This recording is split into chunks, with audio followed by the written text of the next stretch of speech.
Not that way, but this Yeah, of way. course. Hey, how's it going, everyone? Welcome to Dawn of Discussion with your hosts, Guy and Ron. Here we are. There we are. Yay! There we are. So, before we start the Holy show, live there's streaming, Batman. holy live streaming. There's two things that I want to mention real quick before we go into the show. The first one is if you want the convenience of just being ready for the show when it comes on, consider subscribing. We've noticed that one person has unsubscribed, and I feel personally offended. So Yes, whoever you are no longer definitely watching this, but we will find you, and and we we will beg you to subscribe. come back. We will Uh, beg you, give you money to come back. I know that doesn't make any contextual sense. yeah, it Context. feels like it should go the other way around, but we are very desperate, so that's not Look, happening. guys, I'm just creating like 50 fake accounts and just subscribing. Pretty much. Second thing I want to mention, and this is the last time I'm going to talk about this, because beyond this point it's really not necessary. I released my album last week. I'll be honest, I'm very grateful for the comments that I've received on it and the reviews that people have given me verbally because they were too embarrassed to put it on iTunes, just because whatever. So I would, how dare you? It's my life's work. Um, anyway, I'm very thankful about the comments that I've received from a lot of people, and I'm going to use this today as my last opportunity to say, if you want to listen to it, there's a link in the description. It will bring you to most digital stores and streaming services that I've bothered to put on there because, let's be honest, some of them genuinely don't matter. You're just gonna listen to it on Spotify anyway. Um, so yeah, thank you very much for that. Those were my messages. Guy, do you have any messages before we start the episode? Um, I think that says all. That says it all. Very That good. sounds- Then let us go into our today's background, which is the Falcon. The Falcon is with us today, looking at the little thought cloud above there, as if he doesn't necessarily agree with what's written in there. I feel like a couple of our guests recently have been just a little bit just judgmental, and I don't know if I'm okay with that. Because the other day Scarlet Witch was practically crying, for being here. I don't know if I appreciate that. Don't worry, next week we'll find a guest that appreciates us. Absolutely, absolutely. So, Guy, why is the Falcon up here? Because he's handsome. It's true. This is very true. It's good enough reason to uh, be here. but no, in all seriousness, well, as I'm sure some people may know, hopefully by now, you're not living under a rock. Falcon and the Winter Soldier came out 2 weeks ago. It did. If you're wondering why we didn't do our episode last week about the first episode, it's because, well, um, There were other the things to Snyder talk about. the Snyder cut came out, and basically that grabbed our attention a lot more at the time. But yeah, Yeah.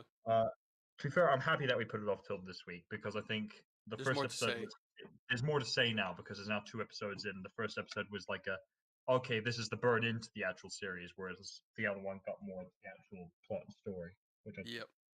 think was good. But yeah, So there's it there's is a topic that is connected to this that I definitely want to bring up. I think for the most part, I think it's best to just kind of talk about the show at first, just for what it is. out. I think it's first of all, not being a good reviewer. I think it's best to just come out in front of it and say, I think it's safe to assume for both of us, it's a very good show. I It think is. I think I almost prefer to WandaVision. The only thing I just need from it is just to see a little bit more from it. But I think as the show will Yeah, go on, I will probably like it more than WandaVision yeah, because I think it's a bit early on to because say I'm a which of the two raging is better. sexist. you know. I'll say this: I think it is too early to tell, Mhm. and I would say I would find it hard to argue that it's better than One Division. I would also find it hard to say that One Division is better than this because both formats were very different. One is a True. 20-minute Very show, true. the other is about a 30 to 40-minute show, Mhm. and one was a weird amalgamation of sitcoms, while the other one is more standard Yeah. Marvel. feel to Well, it. it's basically the style of WandaVision was unique to the show, I think, and is probably going to be perpetuated in Doctor Strange 2. But Yeah, this one kind of continues that feel that was preset by Winter Winter Soldier Soldier and and Civil War.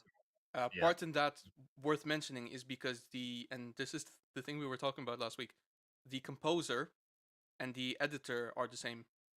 So they got the editor who made most Marvel movies, including Winter Soldier, Civil yeah, War, and the Infinity War saga, yeah, and they got Henry Jackman from the both Captain America yeah, films.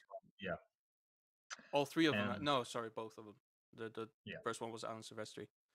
Um, yeah, so it feels very much like that, and I think that's one of the better things about this show is mm, that it feels exactly like that. It feels like every show is like a short movie that takes place within that universe.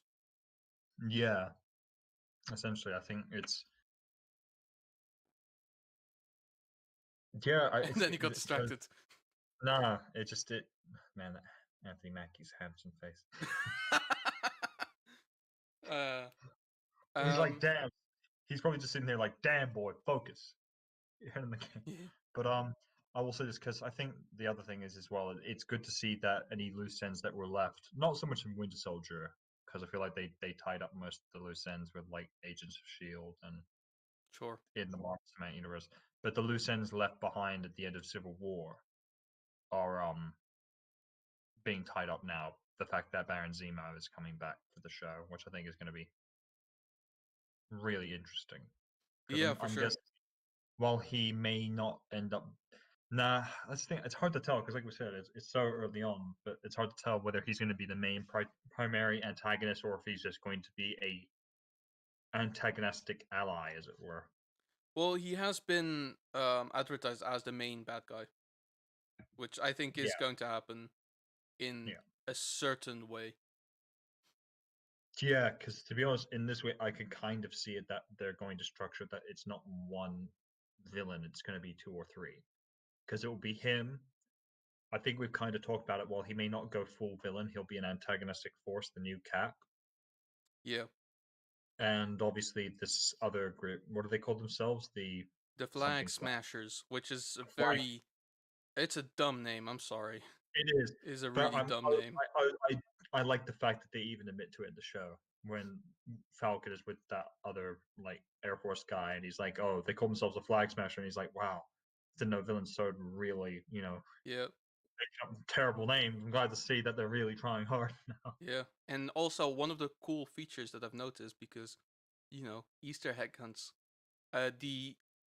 So there was this guy that he went to speak to called Isaiah, who was Yeah, like one of the original like Captain Americas, but yeah, black. yeah. He is played by Carl Lumbly, who used to voice Martian Manhunter on the Justice League TV show, Oh, which is that's a very neat little thing. that is a really neat little thing. Yeah, But like this is what I like about the Marvel stuff as well. Is basically they put in a character in there that seems important, but most people will have absolutely no never. idea who it is, and so they Google them and they go, "Ah, who's this?" And then they read up on their character online, and I think Yeah, that's a great way to create exposure for your from IPs. these characters. Yeah, because obviously yeah, I think sure. I feel like that's the case with a lot of like certain Marvel characters because I feel like in the end it does have to kind of be talked about, because of certain things like the Justice League animated show and Unlimited show and the Batman animated show, Superman animated show, Mm. and the Michael Keaton, Tim Burton Batman films and Christopher Reeve Superman films. Marvel was in DC shadow for a very, very long time. Yeah, Very long. they've only DC. recently come out of it, to be honest with you. Yeah, no, only like I would argue when they did was 2008 with Iron Man. No, not even. No, I actually would say 2012. 2012. I would say Yeah, that's 2012 with Avengers. true. No, I retract that. Yeah, 2012 with the Avengers. Because yeah, it wasn't until then because people were like, "Oh, these are cool." It's like, "Oh, there's an actual superhero team called the Avengers." I mean, it's a lame name, but let's look them up. It's It's kind of fair, cool. just It's kind of cool. it's kind of cool, but it sets themselves up for failure. Which, to be fair, they did fail in one of the films, so fair, They fair really enough. did. But yeah, I Oof. think yeah, it's Yeah. it's one of those things where I think it's because as we had just been talking about, like a lot of people know Superman, Batman, Wonder Woman, Aquaman, even it was just to take Mm, the piss, Green Lantern and Flash more so in the last sort of 10, 15 years, I'd something like argue. that, yeah. And but at the same time, a lot of Marvel characters. The only probably two famous individuals would be Spider-Man and Hulk, and then Yeah. maybe Captain America as well, I because it's think such so. Basically, what like I think, especially from our kind of generation, purely based on the movies, it would be yeah, Spider-Man, no, Hulk, and yeah, maybe Wolverine, yeah, and then that's pretty much it. I think yeah, most of the other ones, even though they had films in 2000s, would have gone pretty much under the radar.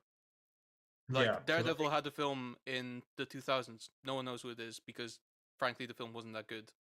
yeah, Um, exactly. It's a lot of Ghost stuff Rider had a happening. film in the 2000s. Frankly, no one knows who it is. Yeah. Um, Actually, uh, having said that, Fantastic Four, I'd make an argument for. Gone under the radar in the Netherlands anyway. Most people don't really know who the Fantastic Four are. That's fair. Because I would say this because I think, as I was saying, like with individual people like Spider-Man and Hulk, maybe Captain America on the name alone, namesake alone. But in terms of Yeah, teams, X-Men and Fantastic Four were probably like, oh, those are the Marvel superhero teams, but there's not anyone else. And it's like, oh, there's the Avengers. Oh, so wait, it's not just those two? Fair enough. yeah. I think I don't know because Avengers has been pretty flagship in the 2000s, I think. But before that, it was heavily reliant on X-Men, I think. I think that's the thing. I would say, well, yes, it was flagshipped in the 2000s. The issue was is it was being flagshipped when X-Men was probably the more famous team from Yeah, Marvel, and it wasn't that. And then they were like, oh, we can compete with Justice League, and then Teen Titans, the animated show, came out, and all the kids loved it, and yeah, because the kids kept watching it, the parents kind of learned about it as well through them. yeah. I So guess because I think the original like Marvel team to compete with the Justice League was the Fantastic Four, yeah, and then came the X-Men, yeah, and then only after that came the Avengers. mm, Because mm, I think Stan Lee didn't really see the point of having the Avengers come together until like a big threat. 1967. It wasn't even a big threat. It was just Loki who Oh, mind controlled the Hulk to go on a rampage, and then it was up to um, Iron Man. Captain America was Captain America wasn't in there. okay. Captain America Oh, joined in like Avengers number 3, I think. okay, interesting. But he wasn't a founding member. It was Iron Man, Thor, I think Ant-Man, and Yeah, Hawkeye. Ant-Man, I think was I think it Black was Widow. just them four. No, Black Widow wasn't a founding member. Okay. It's I'll look this up to confirm, but Yeah, originally, yeah, no, it that does was make the founding members were Iron Man, Thor, Hulk, kinda, Ant-Man, I believe, and who was the last guy I just mentioned? sense. Hawkeye, yes. Yeah. And then Captain America joined the third issue of the Avengers line. Because basically Okay. that's when they found him and then they thawed him and they were like, hey, guess what? You've been asleep for like 25 years or so. We won the war. The 25 years at the time must have been like, holy shit, 25 years. But now it's like, congrats, Cap, you've been asleep for 70 years. And it's like, whoa, well, Yeah, that's the thing. It's like if you think, oh, his origins suck because he woke up 25 years later. It's like, yeah, that sucks. Now imagine it today, 70 yeah. years on. Well, It's like that. to be fair, That's so much. you know why Stan Lee did it as well. Why? Is because Captain America, while not being created by him, was the first superhero he ever wrote for. Oh, okay, Like interesting. he wrote for Captain America when it was like Atlas Comics. I don't remember. Basically, Yeah. I've got a book which is essentially like one of Stanley's autobiographies, but it's a comic book, so it's actually fun to read. And like Okay. he described the whole thing throughout, like how basically most of these superheroes came to be. Okay. So it's a really good read actually. Cool. Um, Okay. and like Captain America was written by a bunch of Americans who didn't actually go to war. So all of it was like fantasies about how to play out, how the war kind of play out. Because while he was in the army in the Second World War, he was stationed in New Jersey. He didn't actually Yeah. see battle. He wasn't. Yeah, he didn't see battle. And more importantly, he didn't see the effects of battle. Because I think Yeah, this thing there were. I'd even have an argument that American soldiers who were in Europe who didn't actually see fighting because they were doing like typing or whatever, just seeing the destruction around them would have been enough to make them think, "Wow, Yep. this is terrible." But no, this Yeah. guy was stationed in New Jersey, which was pretty much, as a New Yorker, probably that was like hell enough for him. You know, forget Germany. This is worse. Newark, stop. Sorry, you're what again? You're Jewish, and you just said that? Stanley is Jewish too. Make of that what you will. Yeah, but I feel yeah, Anyway, this I'm is I'm a joke. joking. I always joke I about know. the Holocaust. Anyway, um, speaking of Captain America, I think it's worth now to talk about the elephant in the room. New cat. It's been replaced. Yeah, motherfuckers did. To be fair, let's be honest. From the trailers, the first trailers, we kind of knew that there was We going to be knew, some. but basically, so the reason why I really want to talk about this is because the internet didn't take it very well. Really? Well, yeah, basically, this is why I wanted to have this Facebook article that I before said not to worry about. It's very much something to worry about. I'll bring it Okay. up now. So basically, Marvel posted a post about this guy, right? Nothing too like bad or anything. Mainly innocent. Everybody in the world expects me to be something, and I don't want to fail them. Little quote from episode 2. Yeah. You know, and there's a couple of people. First comment I imagine now just seeing is you just going, Well, "This is outrageous." no, How- I mean the first comment isn't that bad, but here we got one from Jenna Johnson. One thing I gathered from him this episode, from this episode, is that Walker may be the perfect soldier, and all his virtues extolled, but not once was he ever said to be a good man like Steve or Sam. I don't like him. Um, let's see. I don't hate him. This one is interesting. Great Great character, cat. horrible cap. Hope they see him through. I hope they see him through to when he becomes the U.S. agent. I'd be ashamed. So this guy is better. Like he knows what's up. He At knows the least. comics and stuff. Let's see. There was a couple of them. Oh, the fool. I was starting to like John Walker and give him a chance until he said that "stay out of the way" line to Sam and Bucky. Man, he better put some respect on the name. I don't know what this is meant to be. Because Sam and Bucky been in the trenches and getting it out on the mud with Cap while Walker's drill sergeant was ordering to do 50 push-ups. Thing, these aren't as bad as I thought they would be. I was expecting similar stuff to like when we were Love the reading through. series, but there's only one true Captain America.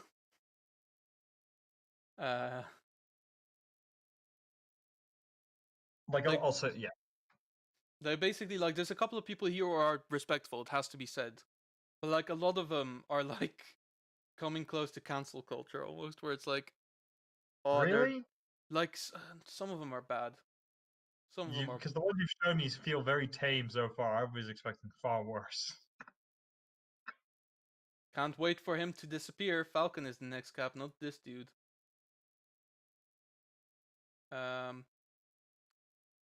Let's see.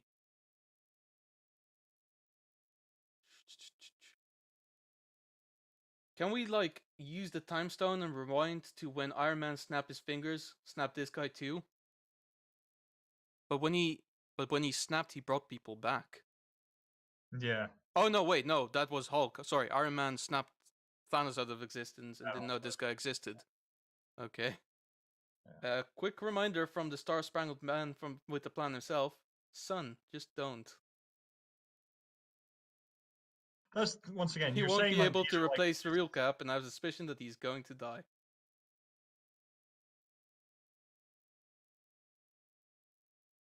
so. Going off from this now and now just Not my discussing it. captain. There you go. Do you want to just keep reading them all for the rest? Yeah, pretty much. That's my entire shtick for tonight. All right. Thanks for tuning in, guys. I'll leave Ron to say all these things too. See you next time, guys. Anyway, there were a couple of them. I mean, I should have really singled You them probably out. should have screenshot them and showed I me, because probably, right now what I you probably showed should me have done. makes it seem like you're kind of making this seem like it's worse than it Yeah. actually is. Because I've not seen anything that makes me think, "Wow, these people are terrible." It's like, well, Anyway, and no, it's basically like they're. It's not that bad, but basically like when I read some of these comments, it's like remember when there was this whole thing where like in a comic book panel at some point, um, like there was this sorry in a there was a comic book panel shared where Cap said "Hail Hydra," and people fucking cried all over the internet because they were like, "Oh shit, Captain America is evil now. Oh, my life is never going to be the same again." And it's like yeah, I'm having weird flashbacks. I'm not getting that at all, because I think the thing is, there is a bit of a difference between the OG Cap Steve Rogers being the guy who says "Hail Hydra" and people being bitchy and whiny about it. That's over dramatic. But at the same time, these are a bunch of people saying, "Oh, this guy's just a poser," and there seems to be a lot of Oh, here we recognition. go. I don't like this at all. So inclined to not watch the rest of the show now that they did it like this. I just feel like this show is their way of gathering loose ends on the MCU, not to tell a story about how it should be told. So, two things, as I was saying, That's is one. So fair enough. as I was saying was is There from was the another. general consensus, people are saying, "Oh, he's not my Cap. It should be Falcon." But to be fair, that's the feeling of the show as well. Like Bucky is even the one saying this, like, "This guy ain't Cap. Falcon should be Cap because Steve wanted him to be." And secondly, if you had led with that comment, I would have been more on your side for this. But you didn't lead with that one. You led with a bunch of ones where it's like people like, "Oh, this guy just feels like an asshole." It's like, yeah, fair enough. He kind of is an asshole. Yeah, He's but not. there are. I think there are a couple of people here who genuinely think that he's going to replace. There was a great commentary, but I can't find it back. Something like, he isn't hot enough to be an Avenger. Something like that. I mean, let's be honest. Like, I say some of them are bad, but like, some of them are fun in games. I think. Oh, here we go. Not a John Walker fan. No one can ever replace Steve. Plus, he isn't hot enough to be an Avenger. Like, is that what matters? I mean, I have to ask. I have to ask this now. Has there been a scene where John Walker is shirtless? No. Want to know why? Because he's No. not hot enough to be shirtless in a fucking Marvel thing. There you Every go. other Marvel character has been pretty much shirtless up to this point, except weirdly Falcon has no. Falcon's not been shirtless in any scene so far. That's going to change the series, I bet. What is weird is the predominant amount of people who complain about John Walker are women. That I don't. doesn't surprise I think this is just a me. weird kind of Chris Evans bias. Yeah, this is just simping. Yeah, this is just Chris simping. Evans had my babies. Um. He'll be the next Captain America. Oh god. Anyway, like, anyway, like, because what I wanted to bring up is like, it's become this thing, right? We're on the internet. Like, people will complain about these things. Think about Yeah. um, Zack Snyder's Justice League, for instance, where something is done in media and people don't like it, Yeah. and it is because of stuff like that with Zack Snyder's Justice League, but also other things in the past, like when things are changed in favor of fan theories just to make them true, just to kind of appease the fans. Yeah. That I think Episode really give people this sort of idea that like Yeah. they should go out on the internet and like say these things, and then like force things in a particular way to Change. go. So Yeah. basically, like, I'll be honest, all those people who say like, "Oh, I really hope he really isn't the next Captain America." If you know who John Walker is, you know that he isn't, and that he's not going to be, and that he's probably going to turn out to be kind of evil. Not evil, Because but just not a good person, and probably give here's up the mantle of yeah, Captain America altogether. yeah. Because a couple things. For one, I think because this compared to the hashtag release the Snyder Cut, this is a lot more tamed. And It two, both situations are kind of different because the Snyder Cut was very much a Snyder said there was the Snyder Cut, and fans hated the original Justice League so much that they wanted that instead. Secondly, this is a situation where yes, we both know this guy doesn't stay as Captain America, but we have some awareness of the comic books.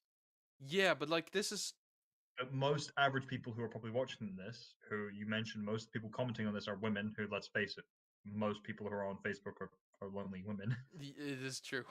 who have not read the comic books. I don't blame them for what they're saying on there. It's like, well, they don't know, and therefore, if they see this guy wearing the Captain America uniform, they're probably going to make the assumption he's the next Cap because they haven't read up on him and they have no reason to. Yeah, but then even if you don't know who the character is, like there is that kind of thing where like you see the character and you're like, yeah, he's not gonna stay Captain America. Like he's gonna mess up. He's got that Homelander feel. You know what I mean? Yeah, So I think it's because he actually weirdly kind of looks like the actor who played Homelander. I don't know why. so funny First thing I enough, saw was like, the guy who what's that? plays him is Wyatt Russell, who is apparently the son of Kurt Russell. Interesting. I didn't know that until I started going through these comments actually, where a lot of Wait, people actually applauded his performance. he's the son of Predominantly Ego. men. He's the son of Ego. He's Star Lord's brother. There you go. I mean, he's the son of the evil planet. It was never I going to mean, go it's well. it's all there. It's all written in the stars. Yep. But yeah, like that's the thing is like, to be fair, the moment like it was when at the end of the first episode where it's like your new Captain America is like, oh, this is going to last till the end of the season. That's the first thing I thought. But Yeah, there again, I'm not a Chris Evans simp who was just getting all emotional. The fact that Chris Evans no longer yeah, that's all that is. yeah. People will get over it. People There will was get a over it. fan video actually that I found quite funny, where basically like someone dubbed Chris Evans as he's like reacting to the John Walker Oh, reveal at the end of episode 1. That one is yeah, quite good actually. Where it's like, they can't replace me. yeah. No way, I want to see what this guy looks like. That would actually be really funny because I actually weirdly can imagine Chris Evans weirdly doing that and saying that Oh for no, it some sounds reason. very accurate. But no, because it was more. I remember watching a dubbed video of Mark Hamill reacting to the Luke Skywalker and the Mandalorian. It's like, who could it be? Is it Ezra Bridges? Like, this is just so terrible because Yeah. how would he not know it's himself? Like, what? Well, he is an actor. You know, he could have Also, us how would believe. he know? I also doubt. Maybe Mark Hamill has heard of Ezra Bridger, but it wouldn't surprise me if he hasn't.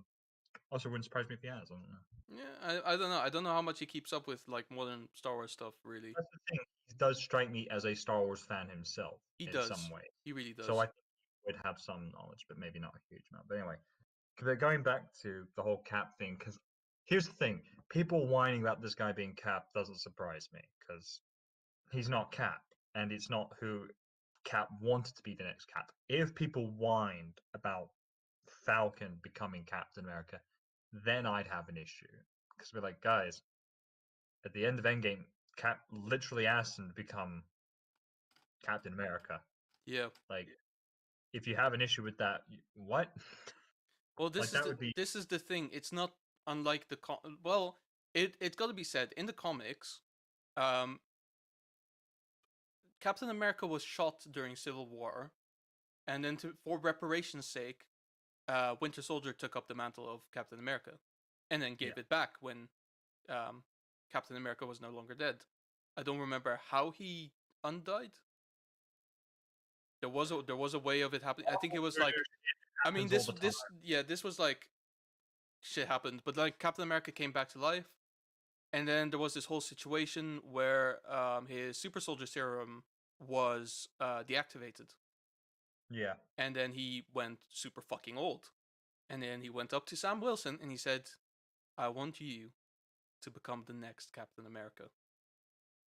And then he still became like he was like a shield operative for like the longest time. Yeah.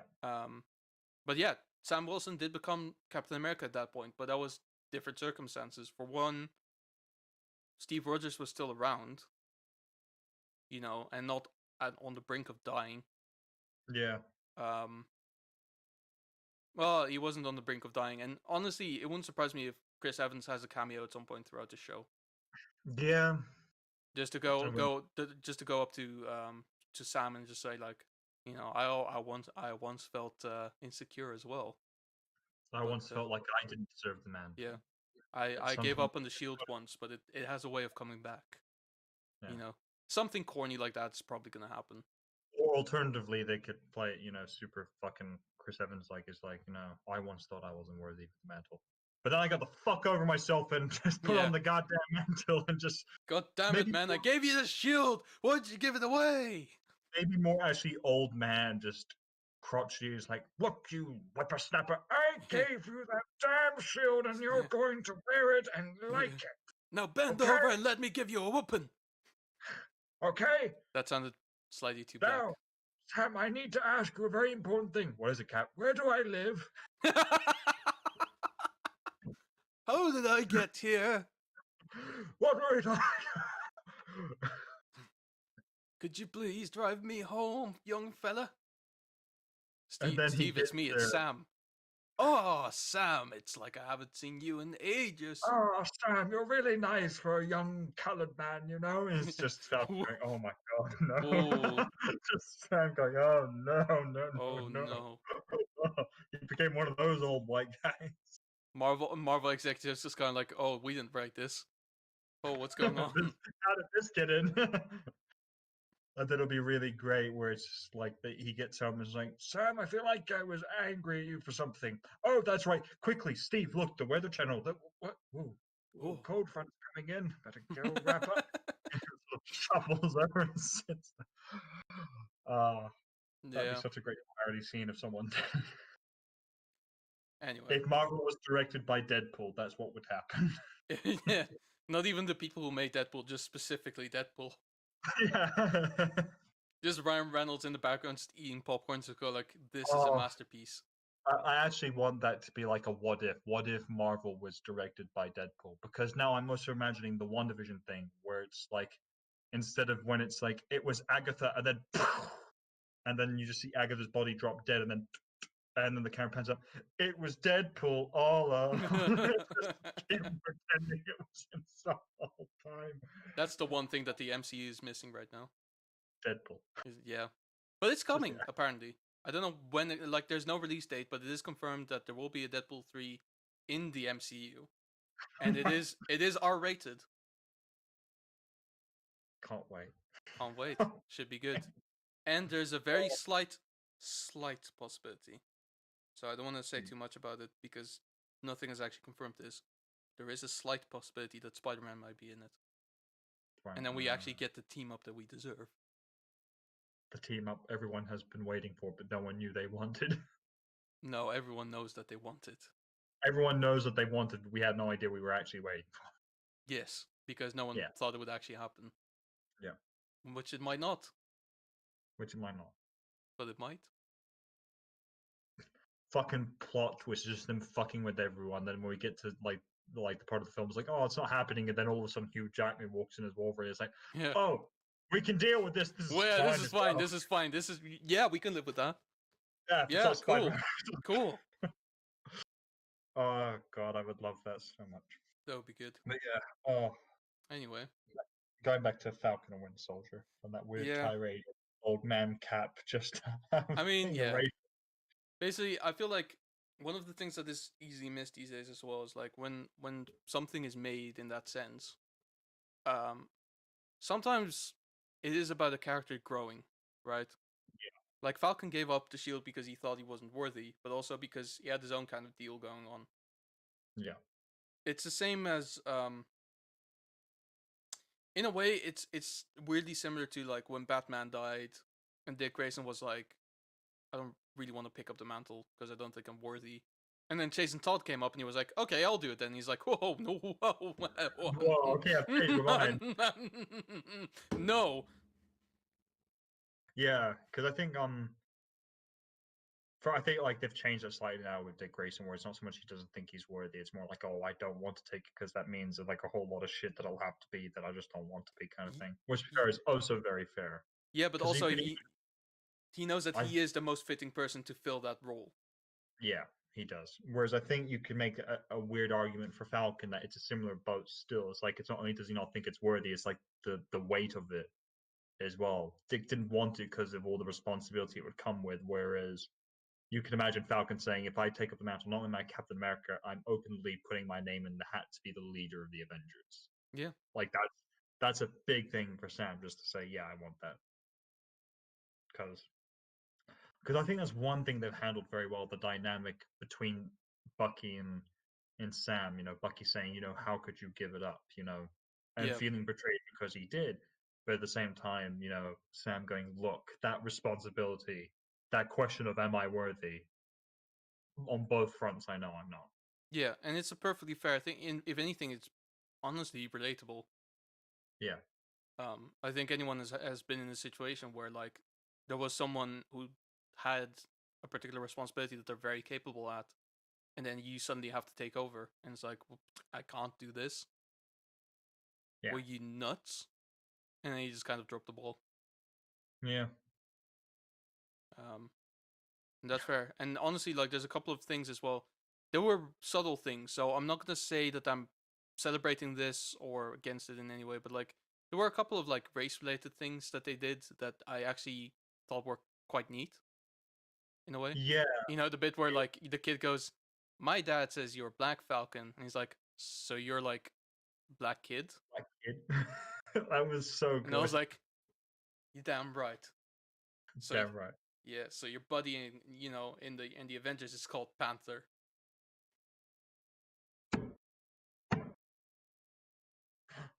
And he's like, well, that's different. Why? Yeah, Because there are actually different kinds of panthers. Some yeah, aren't black, but he wears a Black Panther costume, yeah. so he's Black Panther. Also, I like the fact as well that it is confirmed that Bucky's superhero name is White Wolf, Yeah. which is kind of, I mean, it's kind of cool. But like, I feel like Sam was really weird about like doing that, where he's like, so you spend a long time in Wakanda and suddenly you're black, huh? It's like interesting, interesting commentary there. Yeah. I was almost half expecting him to go, you come from Wakanda, right? With Black Panther, yes. So what are you now? Black Soldier? Black Winter? Winter Black? And just Yeah, the whole time, like, he's just shaking his head, White just going, Winter. white winter. That sounds like a Russian superhero. White or a Russian drink, to be fair. Yep, We that's call this the white winter. What is it? It's vodka mixed with white paint. That sounds awful. It's Russian though. he's strong, It's strong drink. make you It will men. kill you, and if it doesn't kill you, it makes you stronger.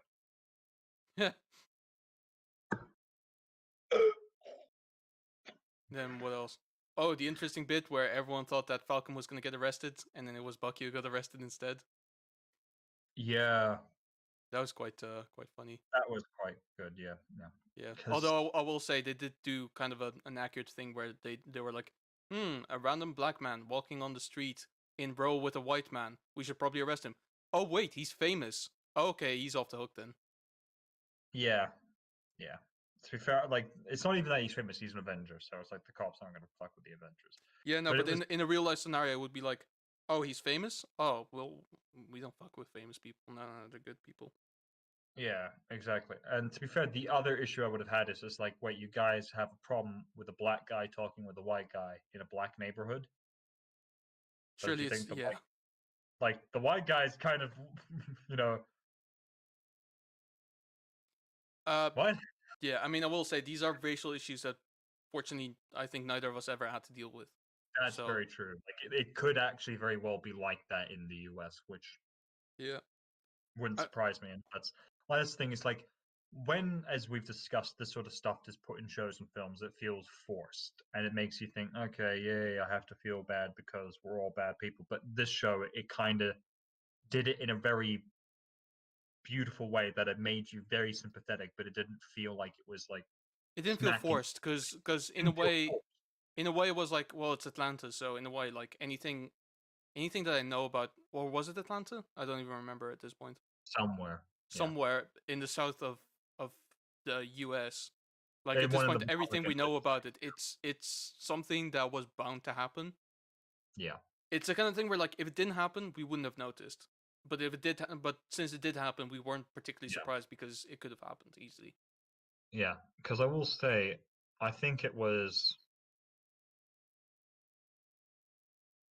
interesting um, to show how much Bucky was aware of the situation because you could argue if it was Steve or Bucky who came from the 1940s where maybe they wouldn't have been as clued in on the sort of racial Climate. climate. Yeah, that to show that Bucky had an awareness of it now, where he's like, "Oh no, guys, come on! Like seriously, like what the hell?" I was like, "You," I felt like, yeah, that's good that Bucky's really aware of this, but at the same time, I thought that also makes sense because he's not been frozen in ice for 70 years. He's been on and off ice over 70 years, Yeah, and but you could when he argue, was out and about, he was specifically out and about to murder people. yeah. But I think So there was a bit more experience on his part. And to be fair, he's probably spent time in Wakanda just learning this shit, just in reading. Wakanda, yes, I think he had a black people study in Wakanda for sure, because I think that's basic curriculum there.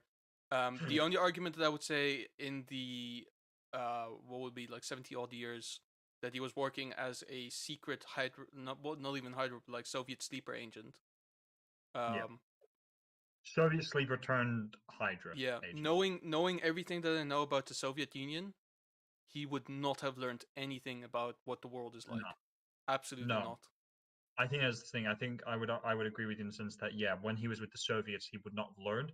But I think there would be an argument that when he joined Hydra, especially when Hydra became Shield, there would have been a very big push for him. It's like, okay, we need him to be a perfect operator out there, which means we have to make sure he's aware of certain things, just so that I way. would argue not even that. Did Bucky actually ever work for Hydra? Yeah, he worked for a guy that was Hydra and Winter Soldier. Did he? Who were the bad guys in Winter Soldier? I don't remember now. It it was Hydra. The big point of the film was Hydra infiltrated Shield. You really need to rewatch Winter Soldier. I need to rewatch it now because I don't remember who. Wait, who was it specifically who gave him like the tasks and everything? It was the guy who was the director of Shield, not or whoever Oh it yeah, was. fair enough. Oh, fucking Robert Redford. Yeah, Yeah. Okay, fair enough. Yeah, and he was Hydra the whole dude. time, and it Honestly, was like revealed. I haven't watched films in a while. I'm blanking for the most Fair part. enough. And Um, what was it? Dr. Armin Zola was hired by Shield. Oh, not hired, but basically forced to work yeah, for Hydra. Shield after Yeah, everything. Hydra. And it was like, oh yeah, we infiltrated you from the start. Yeah, And the name of the character Robert Redford played was Alexander Pierce. yeah, that's the one. Well, basically, Yeah, so it was Hydra then. It's pretty safe to assume that was Hydra from the start then, because yeah, no, that's the feeling I got. I think yeah, you may be because basically you know about the I've told you about Operation Paperclip, right? no. Okay, so for anyone who would like to learn a nice little history lesson about the Second World War and the end of it, you might already know this if you've seen the TV show Hunters with Al Pacino. Basically, Yeah. Operation Paperclip was a secret um, American initiative at the end of the Second World War.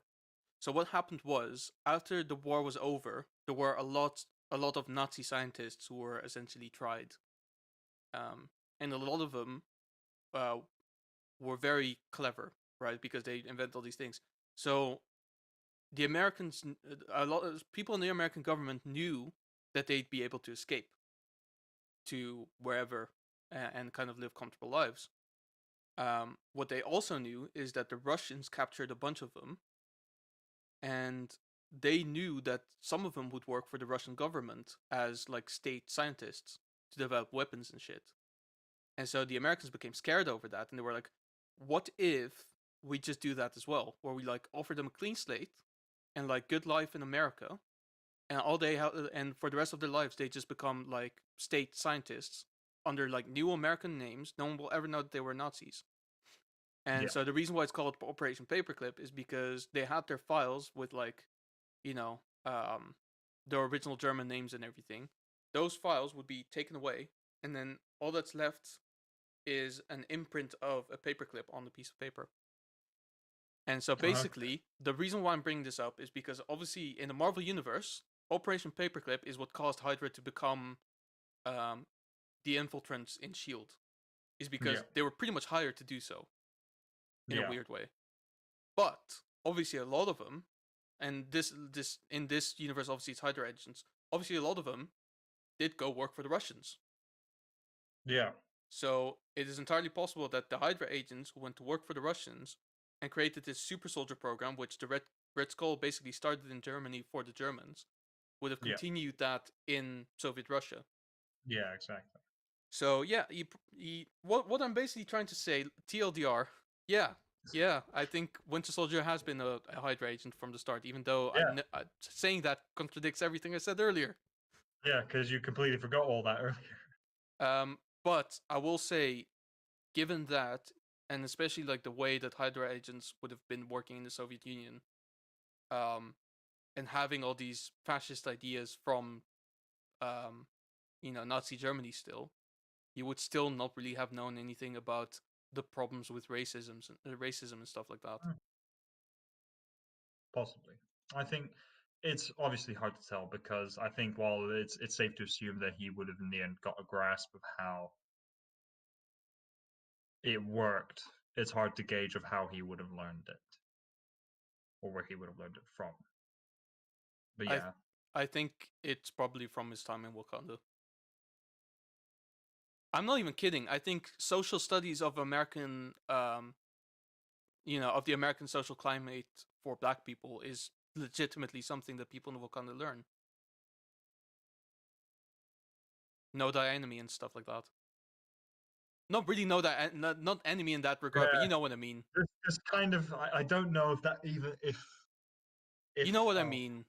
T'Challa would allow that because then part of me would think that sounds very Killmonger like. We have to learn about our enemy so that we can No, destroy I them. don't. Well, Sounds I don't mean enemy as such, but like basically, there's people that particular governments are worried about, yeah. right? And they're like, okay, well, let's learn about these people so that we understand what the situation is like in that country. So that I worst will comes to say this. worst, we understand where we stand with them. Yeah, I will say this. If that's how it actually works in Wakanda, which I'm not entirely convinced by, it's great because it makes that very utopian society look very paranoid, which I think is then very good because it shows that Wakanda's not perfect. There is a massive flaw to it. It's like, I wouldn't call oh, it you know paranoia. the Americans and how they took slaves? Yeah, yeah, that's still going on. Oh no, yeah, they're worse than ever. It's like Well, they're no, still no, bad. I wouldn't say it that way. But it's more like, hey, this is a part of Black history that we, if we ever go to America, will be subjected to. This is something that's Okay. worth knowing. This See, is why people in America learn Spanish. yeah, that's the thing. I would argue definitely those sleeper agents That's a they joke, had, by the like way. I have to legally say that was a joke. There's nothing I'd say, going on between the U.S. and Mexico except uh, for a wall. okay. I will say this. Definitely those spies they sent over to the States, that's something they would absolutely learn. But considering Wakanda didn't even seem to be allowed to travel outside of their own country, or had no reason to, and didn't seem like they had any reason or care to do so, not sure it may have been a social studies thing. If they left, like, oh, I want to go on vacation to America, maybe then they would have been pulled aside saying, look, you're going to America, we need to fill you on possible things that could happen there. Okay, cool? Cool. And then they may have Technically, told they you. can do that since 2018. T'Challa opened the Yeah, borders. yeah. But I think that's the thing, is like that's such a weird thing to teach in a classroom. Well, it is. It is the kind of thing. No, I think it's perfectly. I think it's valid. If anything, I think that it is important if they do teach it, where it's like, hey, if you're going on holiday in America, do know you are far richer than any black man you will encounter there, except for Tiger Woods. Or any basketball player. Don't flaunt your money there because people will try to kill you, and then you will be able to defend yourself because you all have been trained to be perfectly capable warriors. But then in front of the police, it's not going to look good. So wait, are basically the Wakandans Amazons? They've all been taught since childhood how to fight. And once again, I didn't get Yeah, that feeling from Black Panther. I got the feeling that they were basically a warrior culture. I got the feeling that there was a sense of a warrior culture, but there was still a city where they could live a normal life without having to be a warrior. Because if so, that army they faced Thanos the end of Infinity War with was a lot smaller than I think it should be. That was a pretty big army. That was, but at the same time, from the sounds of things, then Wakanda's what population will say is in the few millions, right? And if they've all been taught how to be warriors, shouldn't the few millions have been there instead of the few thousands that were there?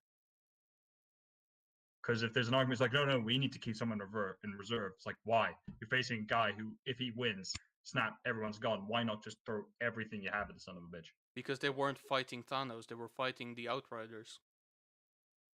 Who are his minions who are after the same Also, thing? I still wouldn't take also, a chance. Thanos wasn't actually there at that point.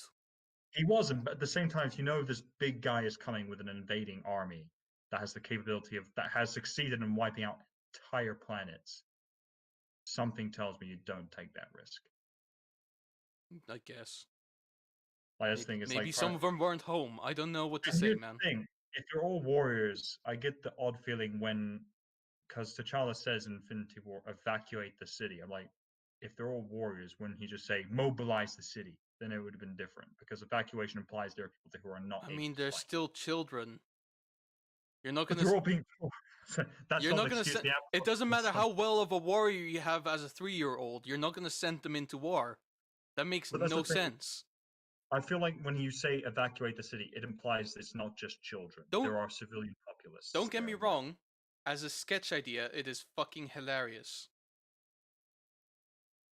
I think it's But just I wouldn't do that. I never got the implication that they have a warrior culture, but they're not a warrior race. They're not a warrior people. No, they're not a warrior race. But I feel like even at minimum, most people in Wakanda would have at least had like a self-defense class.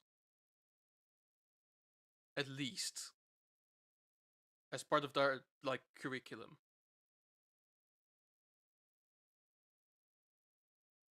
Because the people in Wakanda aren't ignorant. Like they know that they are kind of like the Amazons in the sense that they do know that like in the outside world, black people aren't necessarily the most liked people. Yeah. And they do have the kind of idea of like, well, but we're here in this hidden country that doesn't really have to worry about these things. But at the same time, it's like, well, if we do get invaded, you know, and don't forget, the country is comprised of 5 main tribes that could potentially go to war among them, because 4 of them were kind of okay with each other, but there was one that tended to cause problems. So it would be ignorant to not have at least a self-defense class for all of them. I'm not a politician. But if I were to run a black country, I would say, even if it was a white country, you know, self-defense classes are pretty fucking useful. You know? Rule number 1, you defend yourself. You don't attack anyone. You know, attacking someone is needless if you can get what you want by the use of words. And can fucking converse with each other. But self-defense, you know, if someone attacks you and you don't know how to defend yourself, you know, you're gonna get hurt. Yeah. It's one of those things though, because I think it goes into these whole moral things, which we'll go into quickly, viewers, because I think it's interesting. Because then you could argue, see, we're teaching people self-defense. It's like, yeah, but it's self-defense in name, not in technique. Those techniques can be used in an offensive manner. People can figure out how to do that. Sure. So it's like you taught people how to defend themselves. You also taught people how to attack other people. Sure. It goes both ways. But here's the thing, and I'm gonna make myself such a target. Self-defense and techniques that go with it, martial arts. I would even go as far as to say conventional weapons like guns and knives and stuff like that. Yeah. They are tools. Yeah.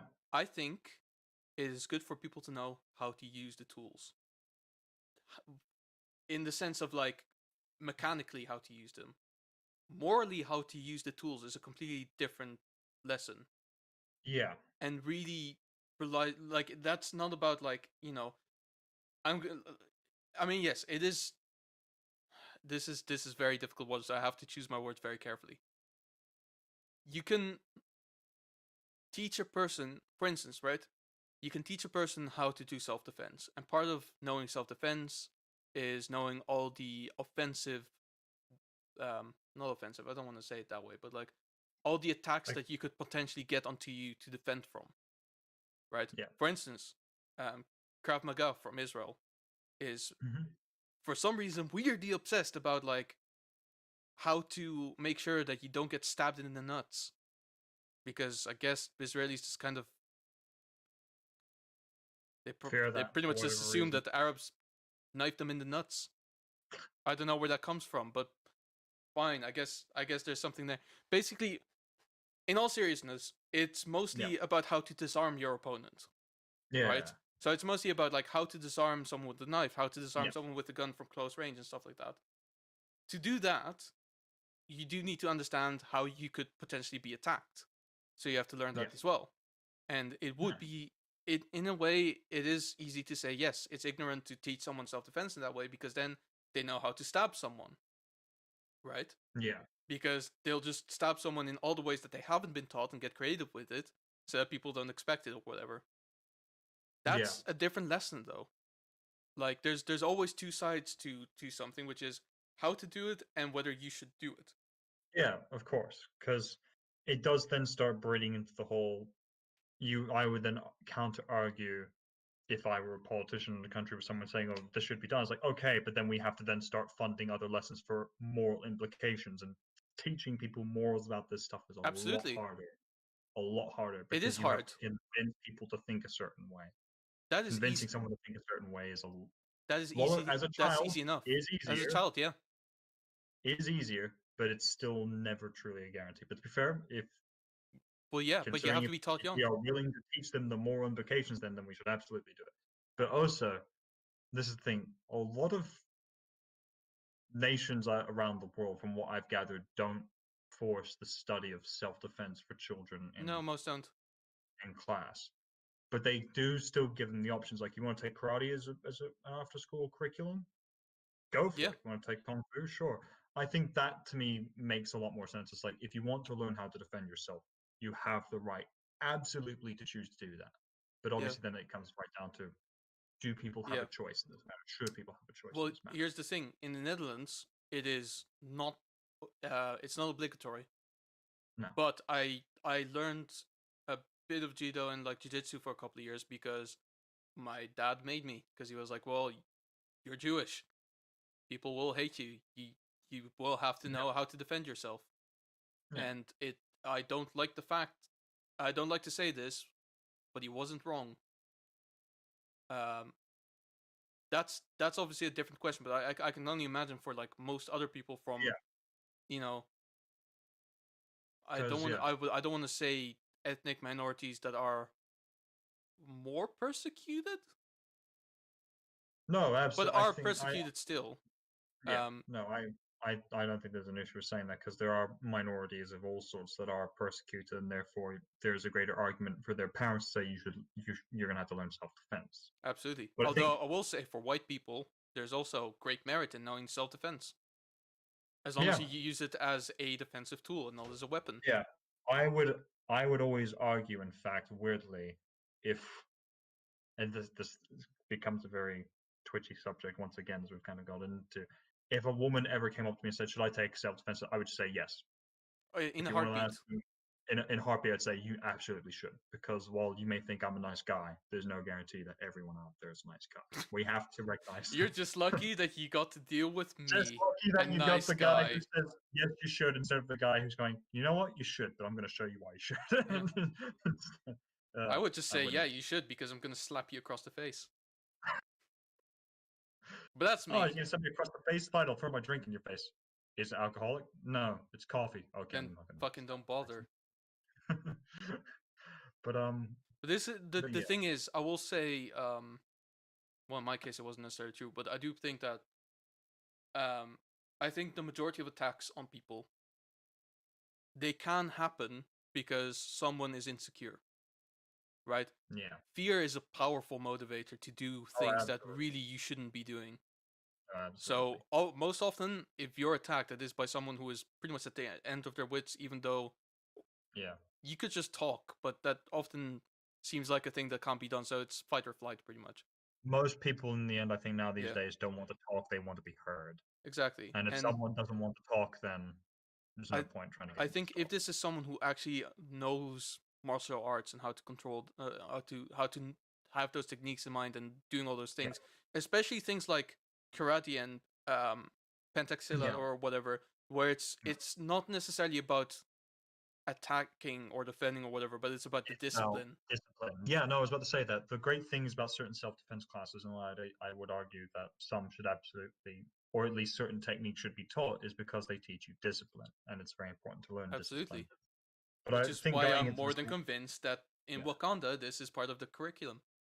because I would say this: looking at certain countries where you, if you are born there and you live there up to a certain point, you are not conscripted, but you have to join the military for 1 year of service or however many. Because in Finland that was the case Sure. when I lived in Finland, and I think it's the same for a certain case for other countries. But the reason is for Finland, they border with a very hostile country that has often wanted their country for years, for decades, for centuries. It has been a permanent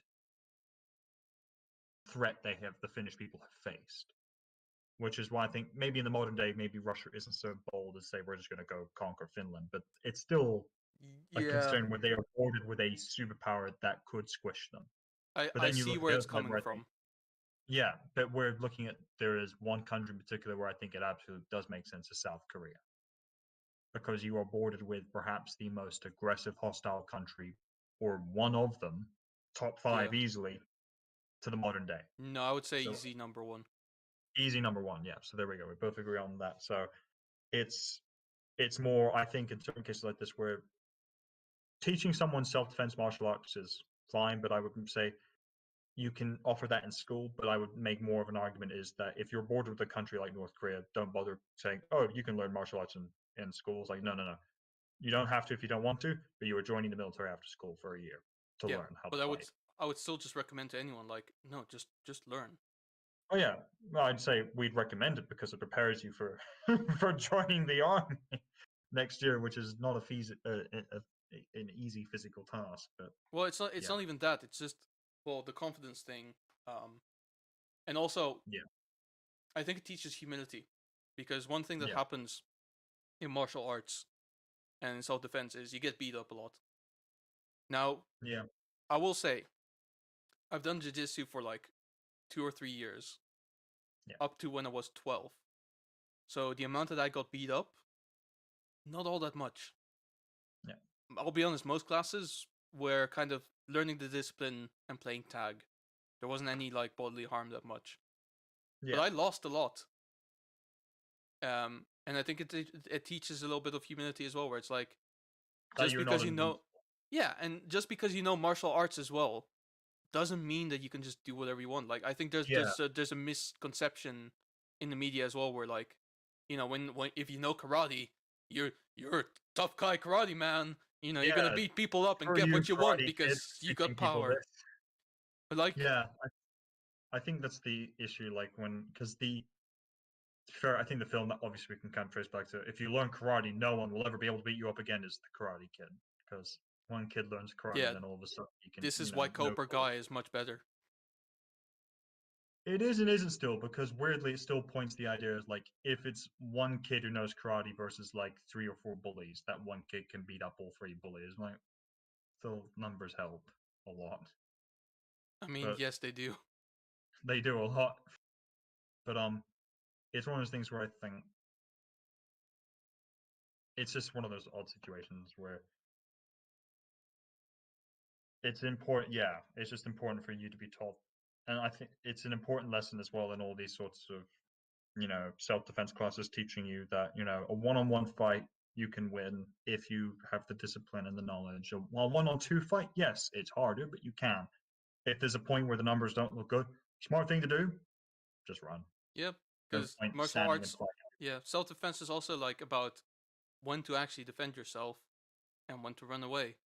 And I'll be Exactly. honest, 99% of the times, the best defense is just running away. And Yeah. there's no shame in that No. because you stay the fuck alive. And Yeah, exactly. that's a pretty And good you don't thing. get bruised or beaten up. Yeah. Yeah, I mean, it's not an underrated thing to have, to be Yeah. honest with you. What a weird subject we've dived into. Um, I mean, I can go back to like my social ideas of like how Wakanda should be run. Um, To be But fair, I'll say this: I don't think we have to come up with any ideas of how it should be done because whatever they're doing is clearly working at the sorry, moment. how I think it is being run. Oh, fair enough. And I do think there is a social studies class about, about the US and like black history in the US. That's the And thing. I as a would argue. tourist, how to behave in the US, because let's be honest, if they're gonna go anywhere for some dumb Yeah, reason, it's the US. I would argue that while they probably do put maybe a bit more focus in the US, I doubt it's just the US they would teach kids. Because No, of I'll be course. honest. Because I'll be honest, I would even say if I were a teacher there and someone was saying, "Oh, the US is really bad if you're going there," it's like it's not the worst one though. The kids go, "Really?" I'm like, if you're going to the US, you'll get beat up by the police or arrested. Fair enough. You go to any Eastern European country, you'll get beat up by people who work on the street, and then the police as well, and then they'll just leave you for dead. Yep. Also, if you go to 'Cause- Southern Europe, be prepared to have like a bunch of fucking wristbands and shit, because that's pretty much the only black people I see there is just people who sell wristbands and just call me their friend, yeah, and it is but awfully worrying.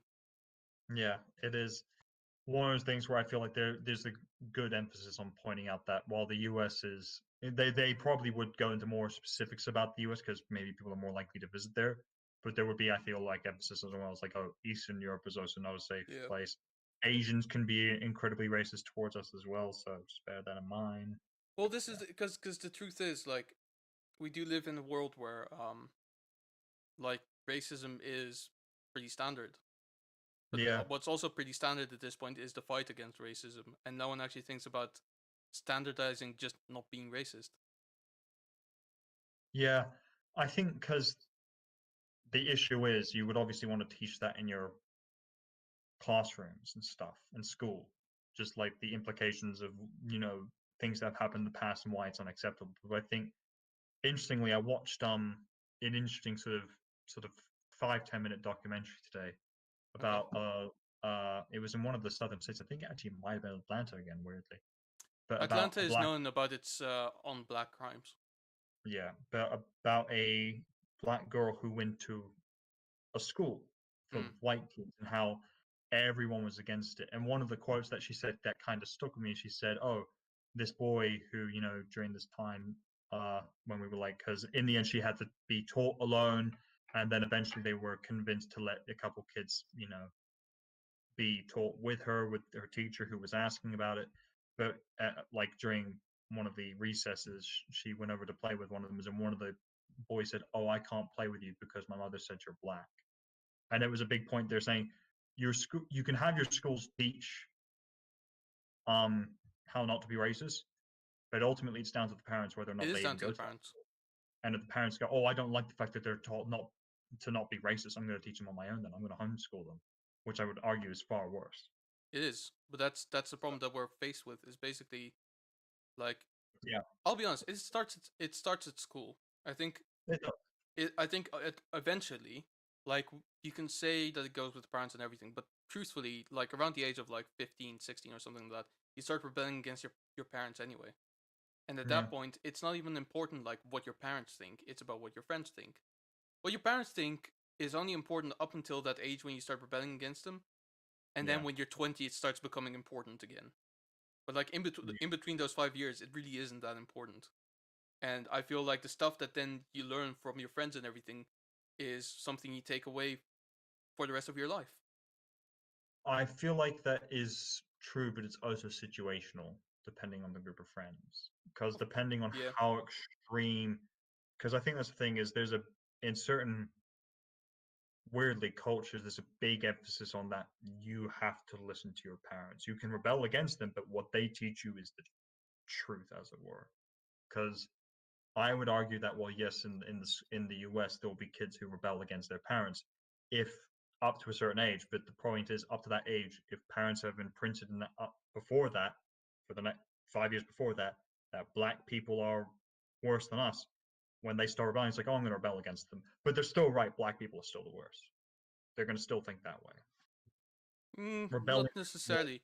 I think it's down to life experience as well. I think if you're 20 or something and you've been imprinted by your parents that black people are awful, and you find yourself in a particular surrounding where most people are black, and you actually start to realize that they are very decent people, Yeah, your of course. takeaway will be that black people are actually really kind people, Yeah, and true. you will, that's how I got over, like, for instance, issues with Persians, where it's like, yeah, okay, the government in Iran is fucking awful, but people from Iran are actually pretty decent people. Like, they have a culture that I can't agree with because it's a horrible culture.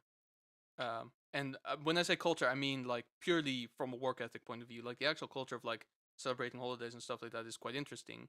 But like the work ethics are, I can't really get on with that. And I can say this now Like, because I don't work there anymore.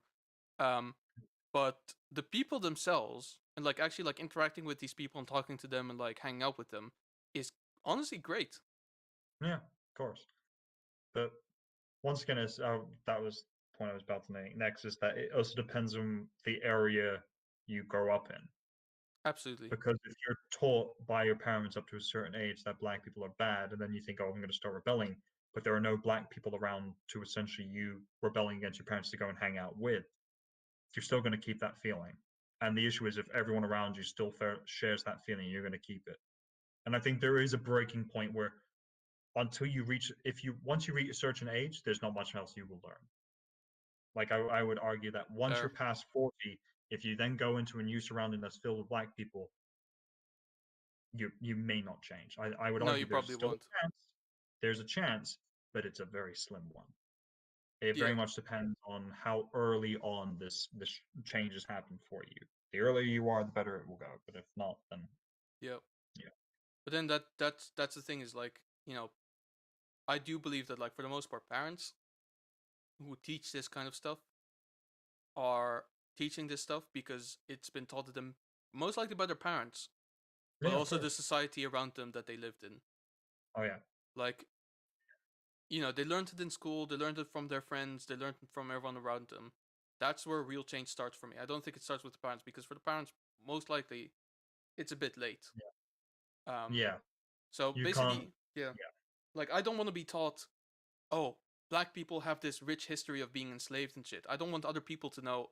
Well, I don't want other people to be pushed on the fact that like, oh, Jewish people have this rich history of being, you know, the fucking target of genocide and stuff like that. And I don't want other people to be told of like, oh, white people have this history of like enslaving and committing genocide and stuff like that. All I want is yeah, that people teach each other, you're white, you're black, yeah, you're neither. No one yeah, fucking cares. Let's go drink something. I don't know. yeah. Let's Because I go watch a think movie or something. That's there's a that's what I big care about. there's a big issue where I would argue now these days, the history that people want to teach in schools, like, oh, about slavery, is you're not wanting to teach the history of why it was bad. You're wanting to teach the history of how the people who perpetrated it should be vilified Yeah, and you and how shouldn't you you be shouldn't be doing responsible that. for it. Yeah, because I think I would say you should absolutely point out certain key figures that falls on both sides. Kind of like in studies of World War II, you're taught about Hitler. But the key thing is, at no point while Hitler's vilified, there's no emphasis on, oh, you're like Hitler because you're German.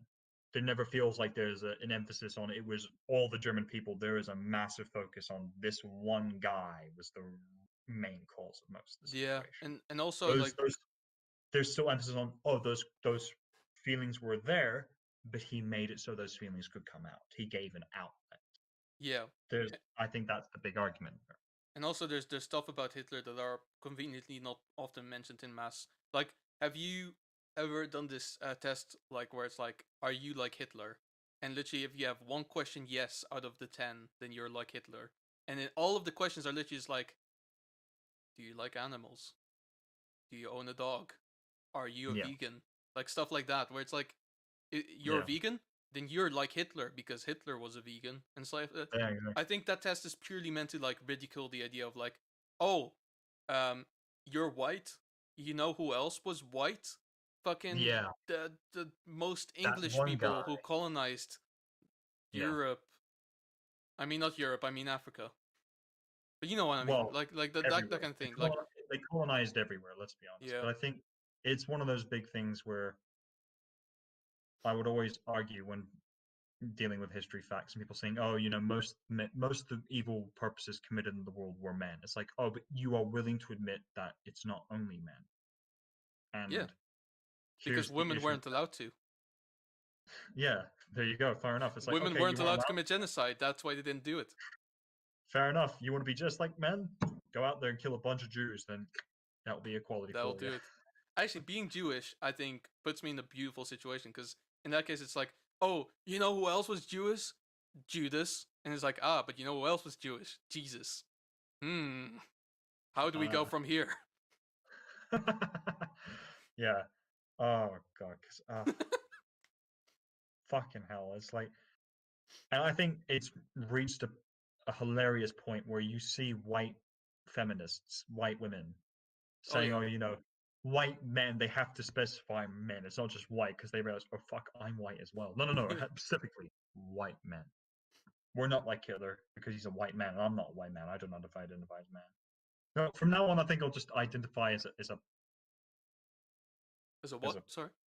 I don't know. I'll think of something that isn't offensive. Because it was almost like he cut out there, so I was like, oh, he No, said something. I'm just trying to. I identify here we go. I fucking identify as a possum. I don't fucking know. And then Sure. whenever people go, "You're a man," it's like, actually, no. I'll identify as a frog. I'm a frog, so technically, I can be a man or a woman depending on the situation. But But either way, you're you're a white French. frog. Yeah, and it's like, no, technically, I'm not technically French as well because I'm an English green frog. See, so I'm not white or French. Smashing the stereotypes. Ah, shit, they That call was me the out. weirdest fucking progression in 2 seconds. Um, no, I'll just identify with like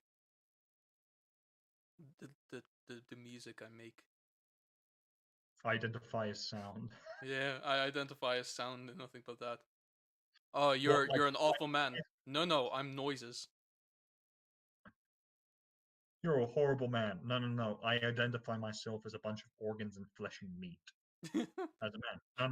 No. I Just me. identify myself as organs. Wow, Oh that's a god. C chord. Identify as a red blood cell. There we go. There you See? go. See? I Red blood. identify as monkey. Checkmate. Oh, we've dived in such a weird thing. This has gone in a direction that we. Anyway, what we're trying to say is just be respectful to one another. That's the Yeah. thing as well. Is like, you know what I always love is like when people say And if like, you can't be, then shut the hell up. There we go. exactly. This is the thing is like, this is why I like shows as well, like Fresh Prince of Bel-Air, where they make it a point to show two ways of black activism. Yeah. One is like the Malcolm X type of activism. I think this is something Tammy told us at some point, but like, there's the Malcolm X activism, which is you have to fight the white man, and then there's the Martin Luther King activism, where it's like, um, we have to live together. We're in this together because it doesn't matter what race you are ultimately. And I think Yeah. that's a message. I think people like to quote these Believe they activists fight. without actually Yeah. knowing what they're actually saying. Yeah. Because I Um, think also now sort of we have to play devil's advocate, jumping to the other side. It's not even just an issue now of did you say Deadpool's advocate? devil's advocate. Okay, Not everything's about Deadpool, man. Jesus Christ. it's just what it sounded like for some reason. But continue. Be devil's But advocate. Yeah. advocate is that I think, as we've probably kind of touched on, talked about, people like to think they're the Martin Luther King Jr. kind of person, where they fight for peace and love. Most people aren't now these days. It's either my way or the highway, or I'm right and you're wrong, kind of thing. I Yeah. think the Black Lives Matter was the closest in recent memories and that it got to being right, because there were people who were just there fighting for black people's rights, and there were obviously people there who were being That's complete that's idiots. very that's very highly debatable. Because that's Because the thing, I felt more of a positive impact from that than a negative one at times. Don't get me wrong, there were certain cases where I looked at this and go, Jesus Christ, stop talking because you're actually ruining this cause rather than making it a positive one. So the problem with Black Lives Matters, I think, is in cases where they had some credibility and validity, it's because they were saying what they were believing for the most part at the right time. So, like for Yeah, instance, last year with the whole George Floyd thing, Black Lives yeah, Matter had like a big influx because they were saying, "See, police kills black people," and at that point, it's like, yeah, you have actually valid proof at this point, so you have yeah, this, yeah. For the most part, they are kind of, I don't want to say violent, but they do carry out violent acts for the most part, and they do kind of, you know, I do understand that, like, for the most part, their slogan is like saying, no, no, well, we're saying Black Lives Matter too, as in, all lives matter, but we have to highlight this right now. But yeah. they But don't always act like it, and that's kind of nah, what frustrates me in a way, is yeah, no, by of a way of course. saying like, we are so much more important than you guys. Because the reason why I feel like the argument there was made so much better is there was two instances where I looked at it and thought this is the perfect instances why this has gone brilliantly and horribly badly. Starting with the negative side effect was there was a video of this woman supporting the Black Lives Matter movement, and she was talking to some police officers who were there to basically just make sure that the protests didn't become riots, which Yeah. fair enough, the police should do. And basically, she was criticizing two officers, and he was saying, "Oh, excuse me, I have to call my black wife," and she's like, "That doesn't matter. You're still racist." And like, Well, first of all, you shouldn't have said that because you shouldn't perpetuate the idea that, like, oh, I all can't be racist because my wife is black. It's like, no, just say, oh, I need to call my wife real quick. What does it matter no, what color she is? they were making the the point there was as well afterwards. Other officer stepped up to defend him, who was a black police officer, saying, "Look, look," and she was like, "I'm not talking to you right now. I'm talking to him." It's like this feels like you're not Yeah. understanding the point of this argument because you're So, trying yeah. to fight for these people, but now it makes it seem like you're just more against the police rather than more for the Black Lives Matter thing. It's Yeah. very So, one thing is worth mentioning about the police, anyway. mm, And this sucks to say because I think the police is probably, being a police officer is, I personally think, one of the most noble things you can possibly be, in a way, yeah, because you are serving to protect the communities, and I think yeah, that that's a job in itself that needs to be respected. yeah, However, in recent years, not just in the US but like all over the world, recently yeah. in London as well, with the whole I forgot the name, so that's pretty The bad. missing girl. The missing girl Yeah, situation, where like it turned out that she was kidnapped and murdered by a police officer. yeah, I think that whole situation, what it does is show that police officers are human beings. For one, in yeah, one way, that's a nice thing, in a way where it's like they're fallible and we need to keep them in yeah, check. But also, it's awful because it means that the people that are meant to keep us in check need to be kept in check by us. And yeah. It's a very double-edged sword where it is, you want them to be human, but you also want them to be impartial yeah. and almost robotic to an extent where they just do their job and nothing more, but But you the want them to understand and sympathize Yeah, with you. that's the thing. You don't want them to be robots, because if the robot decides that you are wrong in a situation, you will fight it. I mean, Yeah, not you specifically, but like most people who most are people of would that go, those yeah, kind of movements will say, "Oh, so this is oppression." Like, I'll be yeah, honest. I think you and me are like one of the few people, and when I say few people, I mean like maybe 2% in the entire world, which is still a lot of people. But that when when you do something wrong in front of the cops and they go, "That's bad. Here you go. Here's a fine." I will just go, well, that's annoying, my, but fine. I deserve this. yeah. It's one of those things where you just go, "My bad, sorry. I know what I was doing was wrong, but did it anyway." Yeah, And which you're is like, why it's we don't generally do bad things in the front of a police officer. Don't get me yeah, wrong. There are police officers who do weird things. Like, I don't know if I'm free to tell this story, but I'm gonna tell anyway. My brother was in a train station in the Netherlands maybe a year ago, maybe 2 years ago. I don't remember exactly. He was meant to meet up with a friend, and what turned out to be a police officer, but she was in pedestrian clothes, came up to him and started asking these questions and asking for his ID. And Yeah, that's weird. And so basically, what he did, because in the Netherlands, and as it is in most of the world, I think, it is perfectly legal, even encouraged, to if you're asked by a police officer to show ID, you are in times encouraged to ask ID in return. To say, I'm not showing my Yeah, ID until at you least show me they're not yours. obvious police officer in uniform. Yeah. And You, so what yeah, turned out is she didn't carry ID with her to show that she is a police officer. So he said, I'm not going to show you my ID. And she said, well, I may have to arrest you. And he said, well, you can't do that because I have no reason to believe that you are a police officer. And so she got a male police officer involved. And this time it was slightly more obvious that he was a police officer because he was in full uniform and he actually yeah, did carry ID. And he had a conversation with my brother. My brother did show his ID. Then the police officer went to have a talk with the woman. He went back to him and he was like, I'm really sorry about this. She does this frequently. And I'll be honest, it was racial profiling easy because he looks slightly more Semitic than I do. Like, but still, like, the nose is okay, it's on the yeah, yeah. nose. I think I've seen Um, pictures of your brother, and yeah, yeah. I've noticed. And so basically, like she said, like, oh, it's because she thought he was pretending like he was on the phone because the screen was off, even though most people know that when you hold your phone to your cheek, the screen goes off. Yeah, So that was a dumb statement, but like, basically, he said, "I'm sorry, she does this all the time." And then obviously my brother did show ID because it's like, well, you're clearly a police officer. if you're You were clearly able a to show police ID. officer, yeah, Yeah. you should So he absolutely do was it. like, "Don't worry about it. I'm very sorry this happened." But like, and it's that kind of thing where it's like, there are some police officers who I think just want to like catch the next terrorist. You know what I mean? Like catch the next like person who does. And racial profiling, unfortunately, is part of it. Um, Yeah, which is annoying that my brother was mistaken for an Arab.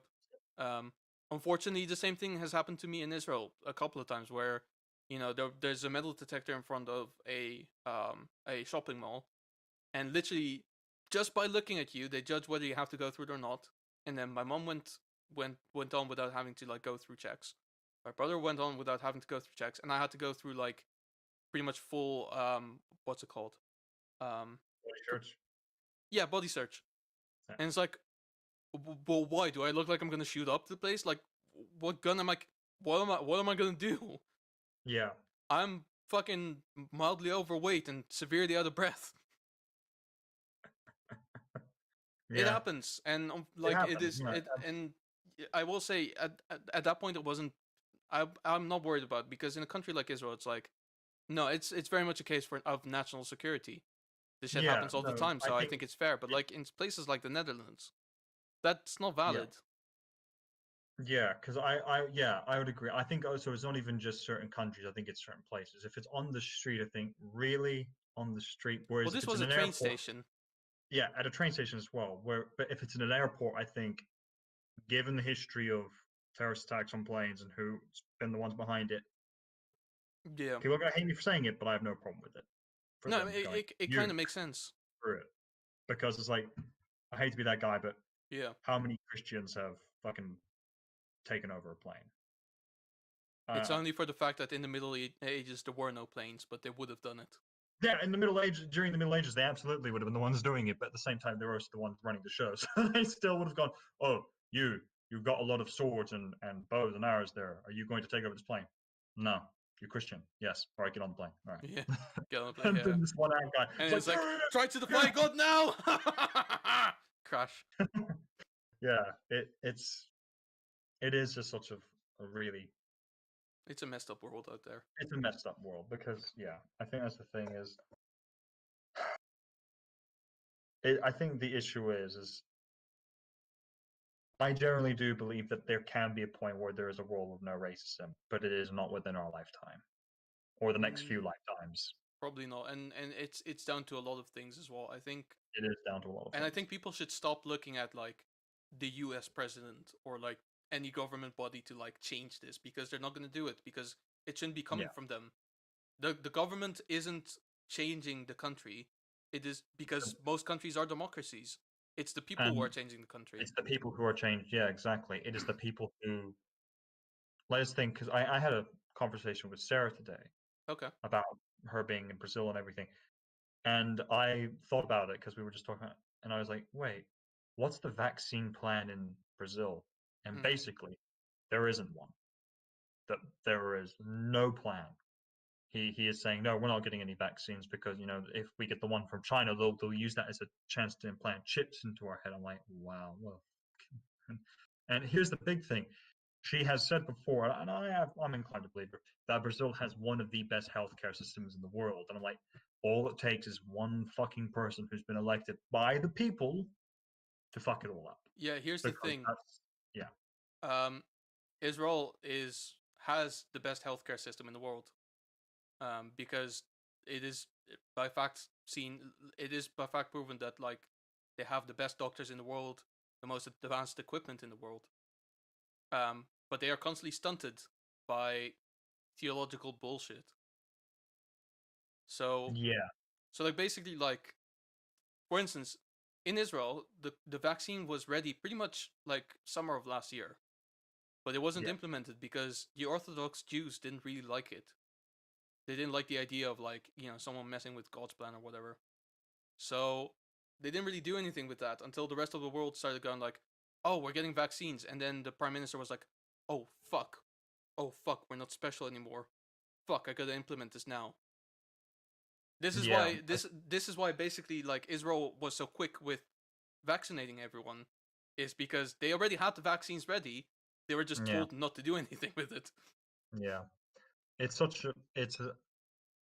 one of those weird situations where I think your country can, like it with Brazil and Israel, have the best healthcare systems in the world, but if you have people who are in the country who just Yeah, don't get behind it, it won't work. And I but think that's the weird thing. You look at other countries, like you look throughout most of Europe, who are behind the curve in the vaccine, but at the same time, they're like, no, no, no, we need the vaccine, and the people are going, yeah, we want the vaccine, which is sort of a weird situation where governments in Europe have not been doing well, or healthcare systems in Europe not doing as no, good as compared to Brazil or Israel. But the people have kind of gone, no, why would you not have this if it can return life to normal? exactly. It, Even it's the one of those, UK.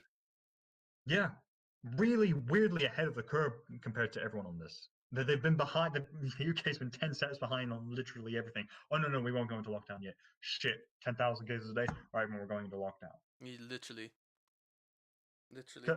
I'm not sure if you saw this, but I don't remember where it was in Australia. I think South South Wales, Wales. I Sure. can't remember wherever.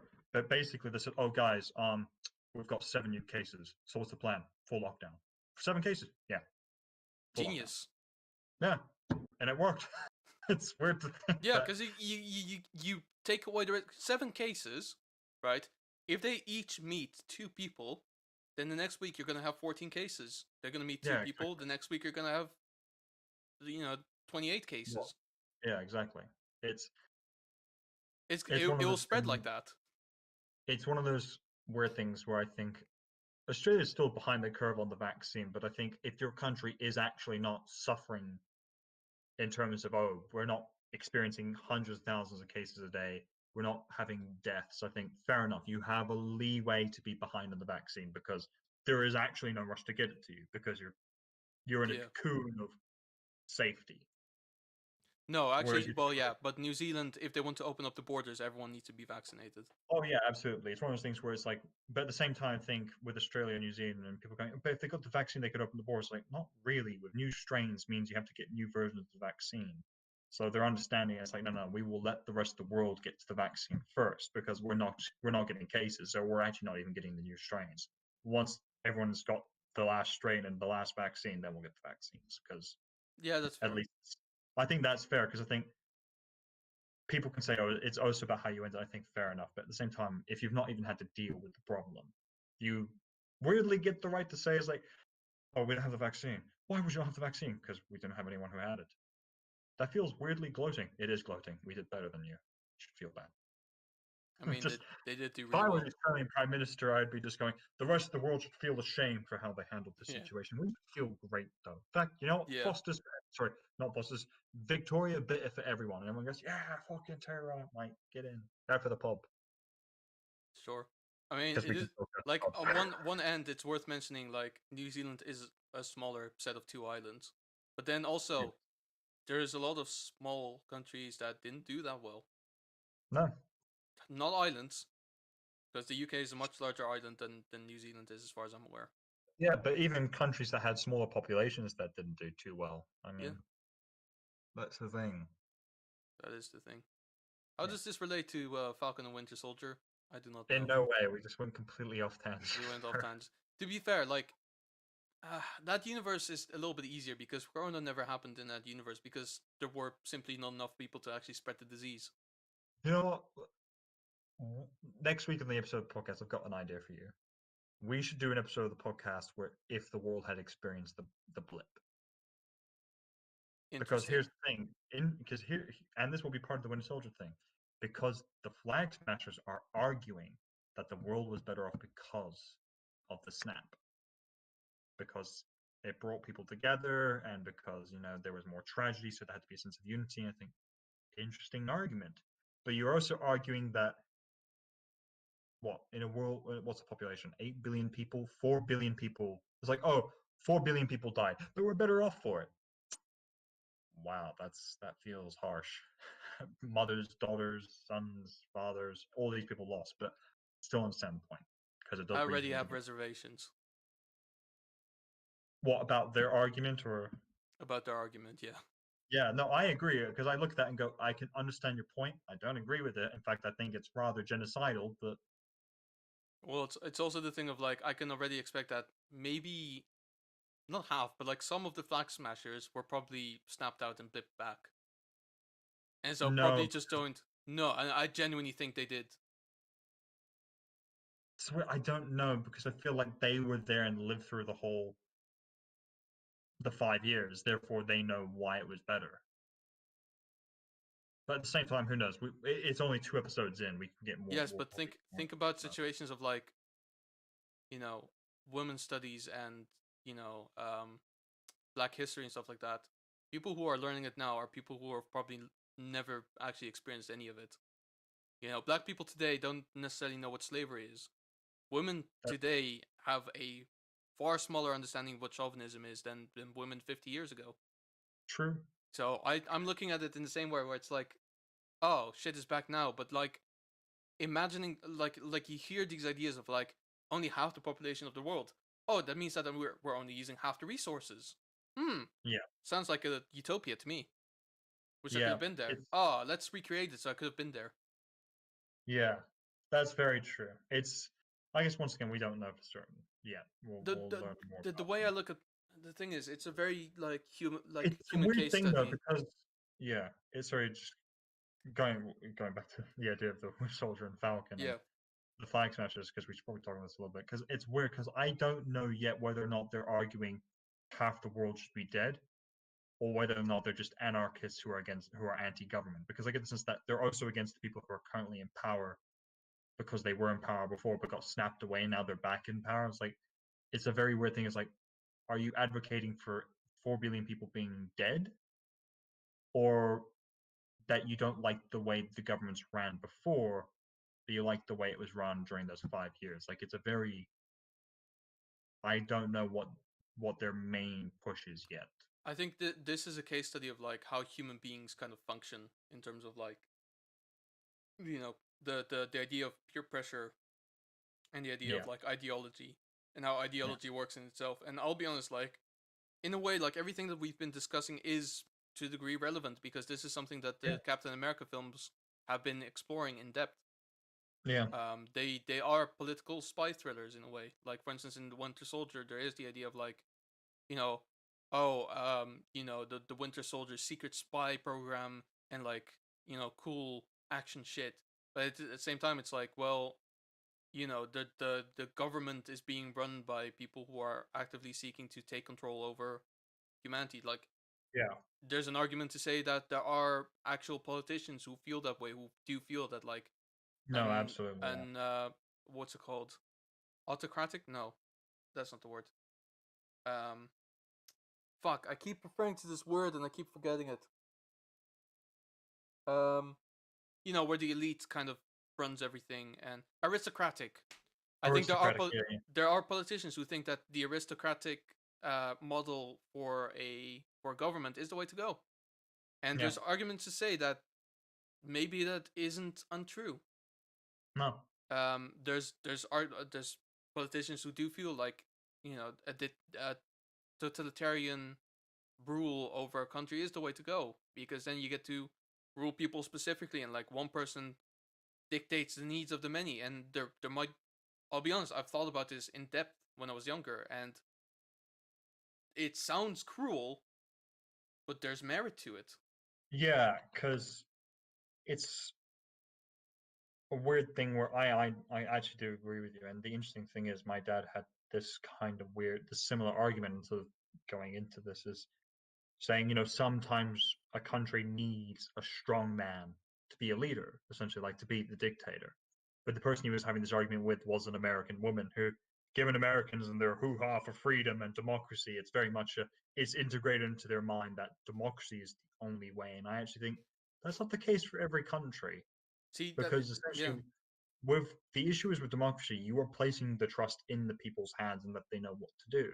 yeah, But at the same time, certain countries have kind of proven that their people can't be trusted, or worse yet, their people aren't united enough to make the decisions. Because here's the thing: you look at the Middle East and the fact that so many different tribes. I would argue democracy there really, makes weirdly, sense. just it does make sense. But at the same time, I think there's just so much friction.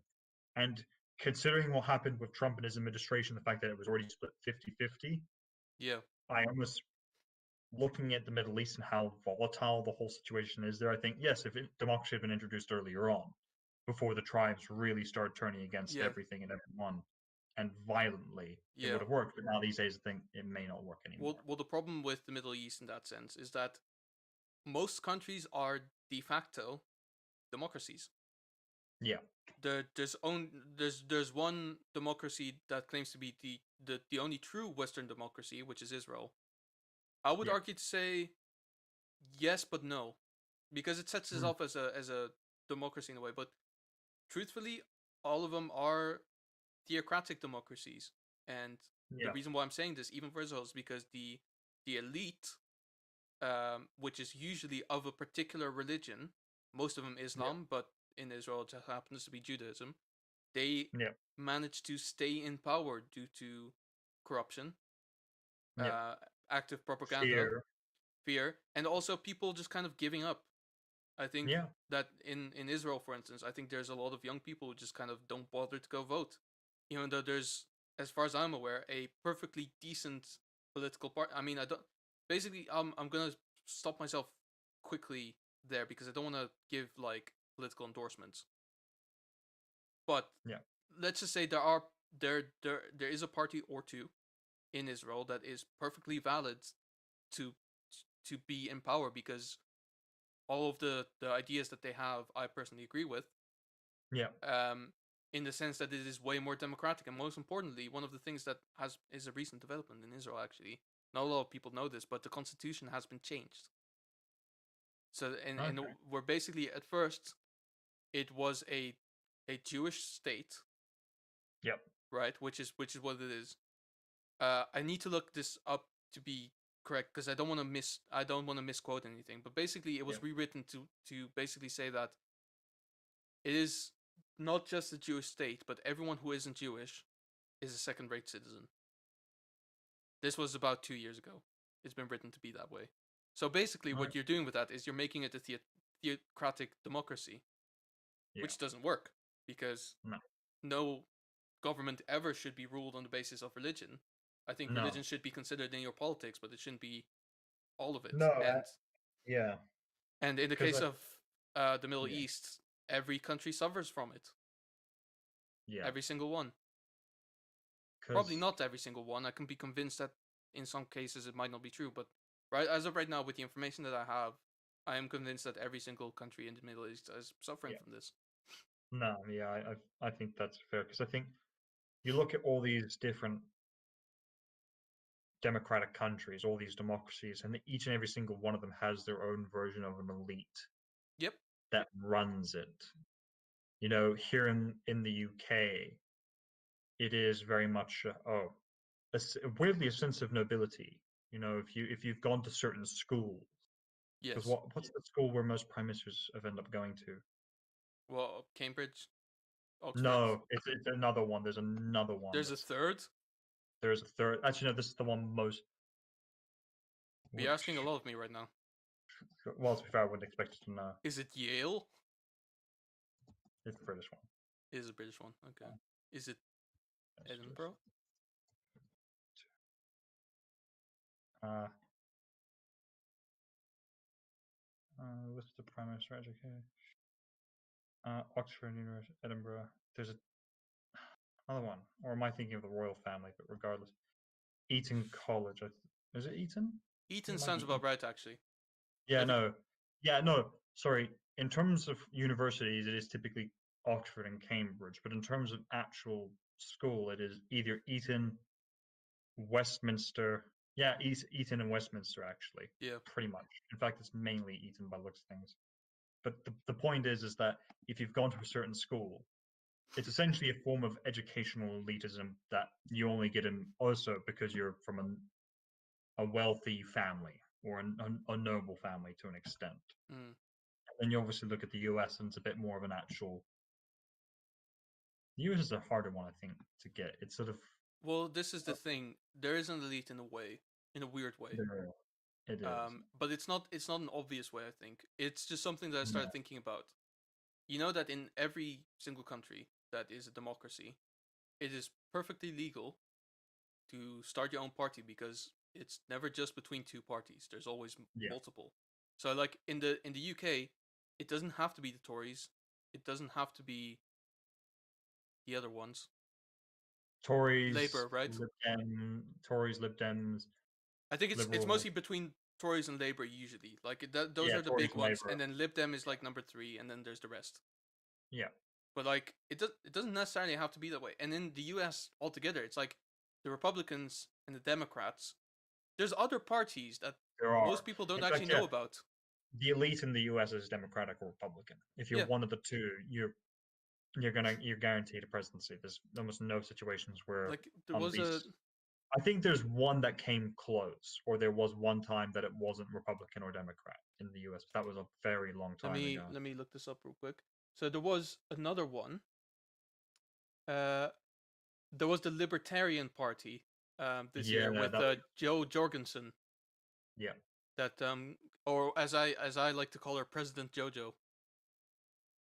Uh, Bizarre jeez. Adventures. Anyway, she came close, and then obviously, of course, who can forget the birthday party? Kanye Yeah, West. yeah, Uh, yeah. you know what they call it, the birthday party, You know because what's when Kanye it's West just like becomes president, every day is gonna feel like a birthday party. Jesus Christ. That's literally The what he thi- said. Yeah, and it was so fucking funny that he basically didn't get to register in time It was because he was going to honestly, register. if he did, I would have loved to see him win. Genuinely. Yeah, another 4 years of hell in the US would have been fucking. No, well, okay. First of all, this is something that I want to get over as well. The last 4 years in the US were so much milder than anyone perpetuated it to be. Yeah, It has done some favors, if you ask me anything, which is they said that the country became more divided when Trump became president. I think that's not necessarily the case. I think it shined more of a highlight on the divide because one side of the divide became yeah, more vocal. yeah. They were more present. I don't think it divided the country more. I think it showed a little bit more and more light on the divide that was already there. It was already there. Yeah, yeah, that's fair. And I think that's arguably a good thing because it's only when you can recognize your problems when you can start to heal. True, I don't true. think it was I don't think he was a good president. I don't think he's No, done much good. I don't think he's done much bad. To be absolutely honest with you, yeah, to he's be not ab- really done anything. he's not really done anything. To be honest with you, I think I American think the people would know this better than we do. To be honest with you, yeah, but for the most part, I honestly like don't feel any different now than yeah, after 8 years of a Bush administration. yeah. But I think the other weird thing is with Trump, it was one of those weird things where I I was talking about it with my parents and sort of saying, actually, weirdly, foreign policy wise, he's not done too badly. But then we realized it wasn't him. that was doing it. It was just entirely his administration Well, yeah. that was behind how his foreign policy succeeded. And it's one of those weird things where I think that's the one good thing that came out of his presidency, and it wasn't even him who was responsible for it. He's going to get the credit, but it wasn't him. Well, yeah, but this is the thing that people need to understand as well. Is like the president doesn't actually do much. The president signs on laws, pretty much as like an official stamp. That's about it. They don't make laws necessarily. They can do, but they have to go through Senate and Congress to actually, Yeah. get approved. The only thing is that they yeah. don't make laws, but they push them in certain cases. Because that's the thing, Not they even. basically push their bills. Like Obamacare was something he pushed. Yeah, but that was more of an activist initiative. That wasn't necessarily a presidential initiative in a way. It's only seen as a presidential initiative because he happened to be president when it got pushed through. But if he was a congressman or if he was a senator and pushed it through, it would have been just as valid. Yeah, that's true. The only thing really that it means is, the administration is kind of said they're the spokespeople of each ministerial department, I suppose. Yeah. And it might mean that they have a slight advantage in Congress and Senate, like they might have slightly more seats. But then in Trump's case, it didn't really matter anyway because half of the seats for the Republicans generally agree with him anyway. Yeah. So in that regard, it's really not strange that we now have, or they now have a Democrat president. Yeah. What Biden is going to do in that regard remains to be seen. But like, I don't think America's worse off now. I don't think America's better off 2 months into Biden than it was the last 4 years. I will say this. I think while it shined a light on the divide between the Republicans and Democrats, supporters. Pardon? The supporters of them. Yeah, the supporters of them. I think weirdly it actually created a small internal divide in one of them because here's the thing. As you mentioned, a lot of the Republican congressmen didn't like Trump, and I got the feeling that there were a lot of Republicans who don't like Trump. So essentially, I think they actually left as well. Some of them yeah, left and started their own party. A lot of them left because of Trump. But here's the thing: once Trump left, a lot of people left the Republicans because they left to go with him. So it's one of those things where I think it weirdly split the Republican Party. So I would argue that essentially, while it shined a light on an already existing divide, it did create an internal divide within one of them, splitting the Republicans from. That's a weird thing. Where I'm sure there may have been previous cases in the U.S. that we're not as well aware of, but it's one of those weird times where I think this is one of the weird cases where we've gone through a time where we've had a president who managed to somehow make an already divided country slightly more weirdly divided in a way that doesn't super effective, but does. Yeah, in a way. Yeah. It wouldn't surprise you if Trump, because what Trump wants to start his own party now, doesn't he? He's doing it. Yeah, but at this point, it's like, it's so whatever. It wouldn't surprise me though if him doing this pushes a lot more people to just leave the Republicans and try and create their own parties. But I think that's encouraged in a way because this is the thing. Like when you're talking about politics, they always go like, you are left wing or you are right wing or even like you are centrist. But we're always talking about the extremities of them. It's like you're one or the other. You can't necessarily be neither. True. You cannot care, but that makes you an ignorant hick. So yeah, but the issue as I have with what he's done is that he's not created a centralist detachment. He's created a more extreme version, weirdly, of the right wing. That's the thing I get, is that it's not being divided as like, oh, this is great because there's maybe one or two extra left wings or one or two extra right wings or one extra centralist party now. It's like, no. This could be a party that's right wing still, but very, very far right wing. But who knows? It's still very early days. Who knows if this will even have an effect? In fact, here's the thing as well that you probably already know as well. Barack Obama had a very strong opponent in John McCain. Yeah. The late John McCain. It's worth mentioning as well. Like, there's a video of his of Obama's eulogy on during John McCain's funeral. It's actually really touching. You know why John McCain lost?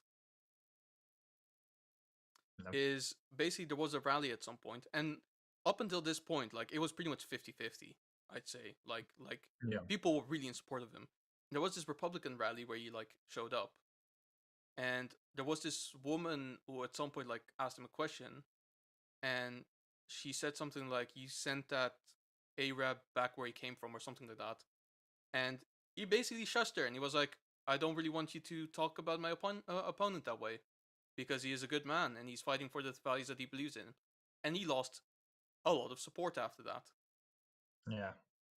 The I think the problem with politics is not necessarily the politician. No. I As think the yeah. problem is the supporters of them. The divide has always been there, and when I saw that video a couple of weeks ago, that reminded me of it. It's like that's the thing. Yeah.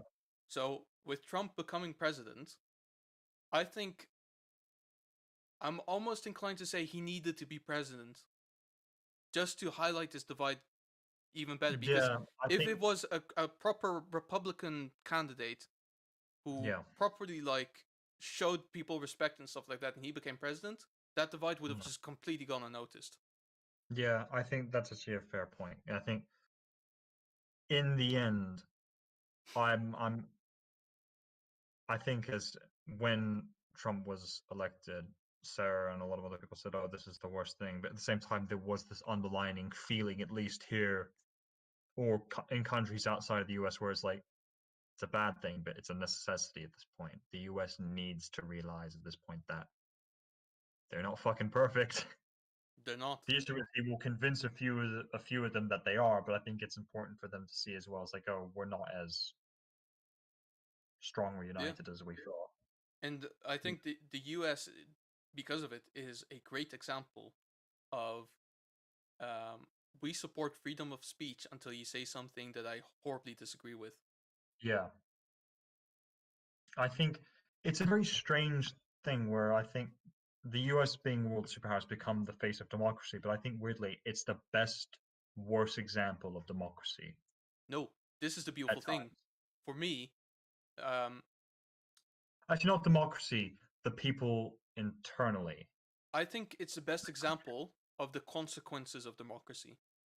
That's very I'll be absolutely honest with you. I am mostly undecided of what is the best way of ruling a country. I personally think it's about educational aristocracy, where it's like you can become a politician by studying for it and understanding everything, but then you get into a certain position where you are allowed to make these decisions, and yeah. so You have to you be can still taught how to represent, lead, yeah, or yeah, you can still represent the needs of the people because that's where you come from, so you can rise into that situation. I know that at some point corruption is inevitable, but yeah, the problem um with democracy for me is that you end up becoming too, as a person who takes place in it, you become too self-important.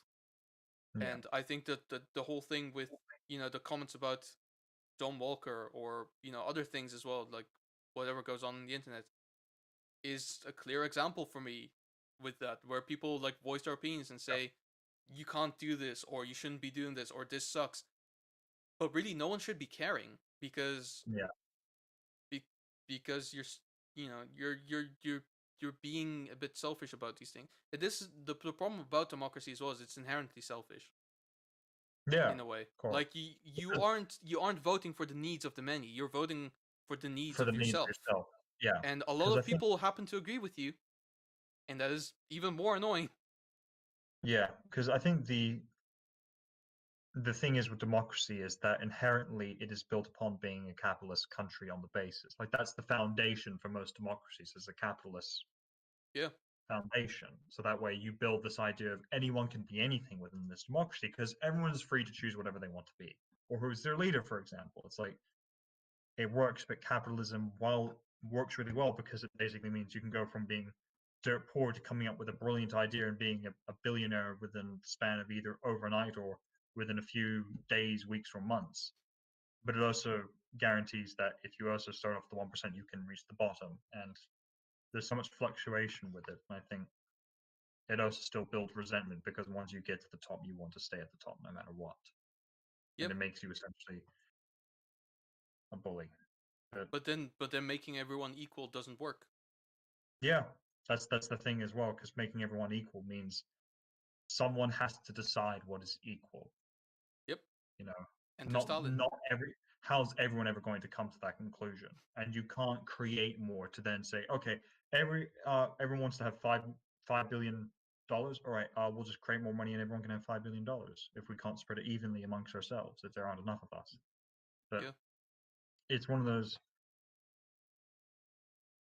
because as we've talked about this, and as I'm sure you've talked about it to other people, and I've talked about it to other people, then people say, "Oh, but communism works because it's everyone's equal." I think yes, but communism doesn't work because there's still one person running the country. Yeah, and also that's One that's not person makes that's not the inherent idea of communism. Communism Yeah, is not everyone is equal, yeah, because that is to imply that everyone has the same rights, which yeah, is only technically true. But the idea of communism, as Marx described it, is the proletariat will rise up because they have nothing to lose. So they are equal, but that's because they're equally poor. yeah, exactly. And as you just mentioned, that there's corruption. I think ultimately, in the end, there's always. I think the argument of which government will be the best government system will go on for forever. I don't think there'll not be a point where there isn't an argument about which one works the best. Yeah, And I think ultimately, I was told on. I think it depends on the time. it You does. know, for example, Britain used to be a monarchy, full-blooded. The king and queen ruled, Hmm. and now it's very much mainly a democracy. I mean, people say it's a what's the term? It's A constitutional a a constitutional constitutional monarchy, monarchy. Yeah, which I which a think lot of it European is. countries are, to be honest with you. Yeah, a lot of European countries are, and let's be honest, it's not really, because the idea of a constitutional monarchy is the monarchy still has some power. Yeah, Doesn't no, they really have mean really no anything. reason to be there. It is completely a democracy here now. So I think it's very much, I would argue, countries should be free to choose which government works for them best at the time, not which system is the best to go on forever. Because ultimately, two things will play a factor. One, things will change, therefore governments will need to change to make sure that they can continue the survival and prospering of their people and themselves. And two, everyone just needs to recognize corruption will always be there. Yep. When people go, I can't believe our government's corrupt, it's like, well, wherever there's power, wherever there's money, wherever there is wealth of some degree, there's corruption. Corruption is an inherent problem that you can't get rid of. It'll always be there from now to the day we die. Corruption Yeah. will be there. So I have an idea for a political system in the US. Mm-hmm. I think you might like it.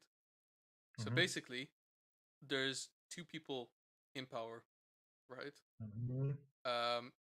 A black man and an Asian woman, right? And it changes every 4 years. But so this is the punchline. Only white people are allowed to vote, right? But white people can't get elected. This is the beauty of it. So they have to choose a minority, and this minority will have to represent their interests as best as possible. But one of them can only be a black man, and the other one can only be an Asian woman. And this way, everyone gets the same level of representation, except for the Hispanics, but I can't really do much for them. No. This is actually brilliant. You can only elect a black man president and a Asian woman president, but in terms of Congress, it can only be Hispanics. The people who elect all of them have to be white people.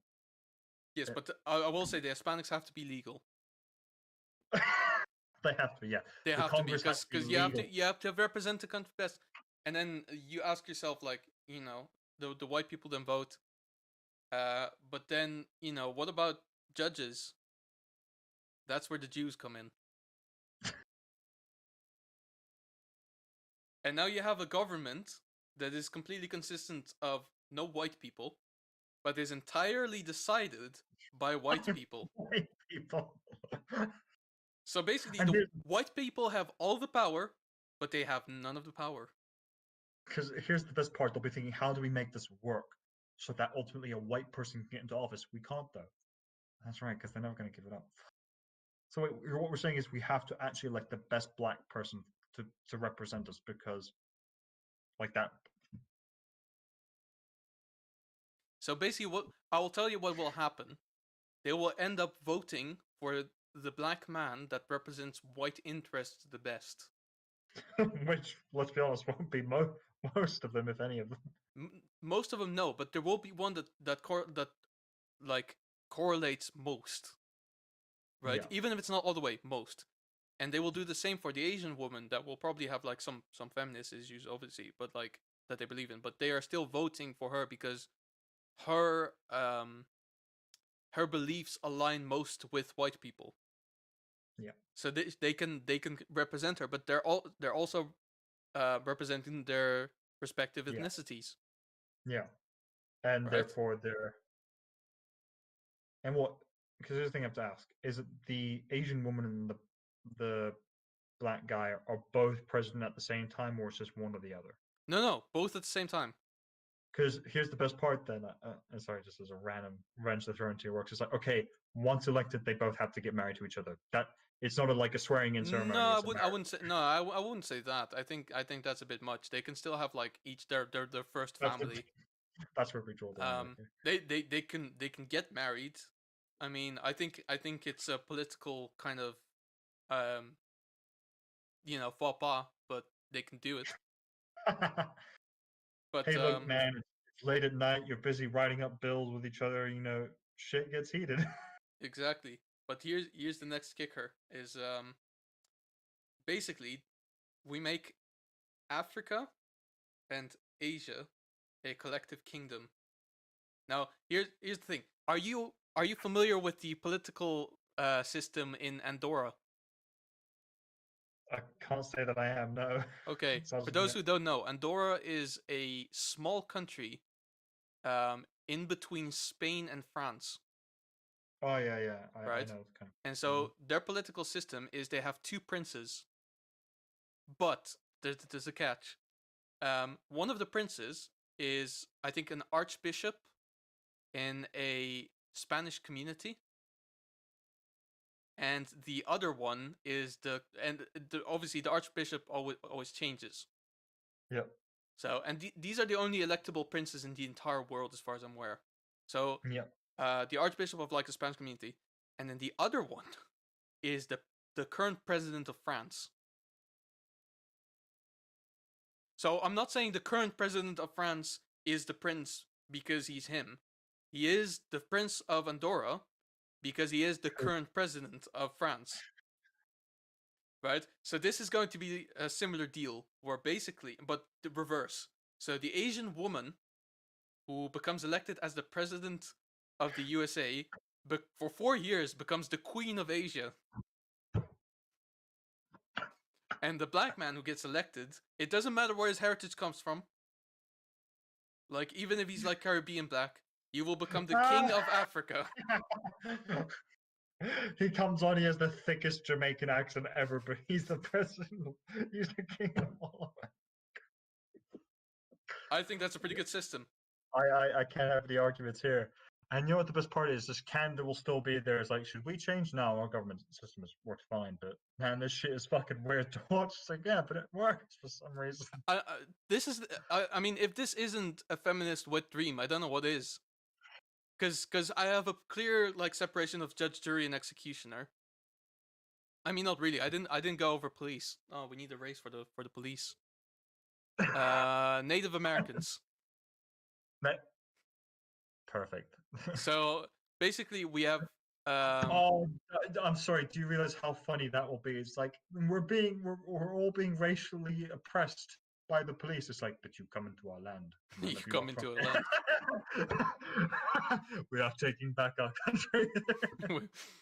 And so now you have the judge, who are Jewish, the jury who are white, and the executioners who are Native American, and everyone above who is either Latino or black or Asian. Now, I see the obvious flaw in this. What if the Latinos get too much power? Now, again, they have to be legal. But this is the thing. They're legal. They're legal, which means that most of them will have done a citizenship test. here's the thing. We have to do just quickly. I'm trying to think of other minorities. I've got one. You may not agree with this one, but the Senate is run by Christians. Because here's the thing we have to balance it out with. Okay. One, if white people have to elect the presidents who are an Asian woman and a black man, but then they have to push bills through Congress who are Hispanic, who are ultimately going to want to push through more the idea that, oh, it's easier for Mexican people or for Hispanics to get past the border, but then they have to push it through the Senate, which are Christians going, no, we can't be having that. But then it goes through to the Jewish people who are like, we can't, the Supreme Court, like, we can't agree with the Christians. So it's this continuous, like, you have to make sure that the bill you push pleases the next guy. So it's like, it gets to the Jewish guys, like, so nothing changes. Nothing's happening.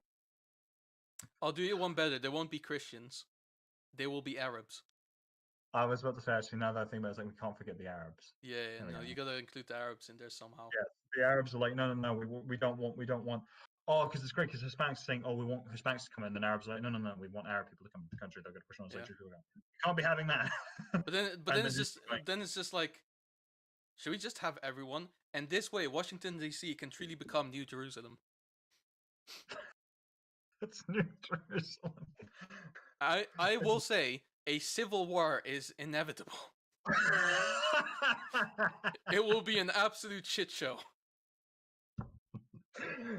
But let's be honest, with most political systems, that's pretty much what's waiting for you. It's an inevitability. Yeah, every government has to go through at least one civil war. So it's like, okay, we'll go through one, and then we'll just get past it. Then we'll get back to business. Yeah, and this just happens to be a very racially fueled civil war. But because here's the best thing, it's like you've got a hand in South America because of Hispanics, and it's not just going to be Mexicans, it's going to be all of them. You've got a hand in Africa, you've got a hand in Asia, but then you've just got Europe that's just sat there just going, the fuck is going on? Exactly. Europe gets away with it scot-free. Europe is just not part of it. It's like, it's just as they're watching the world like tear itself apart, they're like, glad we're actually not involved in this. And then Russia's just kind of scooting up like, hello. The Russians are like going, no. Would you like to be part of larger system? That's because here's the thing. Everyone is like, and then once the civil wars died down and everything's gone back to normal, like how it is, and either one of two ways, or either be back to your government system or how it was originally. And they're like, all right, how's Europe? And it just says, just the Soviet Union theme just starts playing as they look at Europe. As they've been fighting, all of Europe is like, America, Russia's getting closer. Yeah, Russia's getting closer, please. Please, you must save us, please.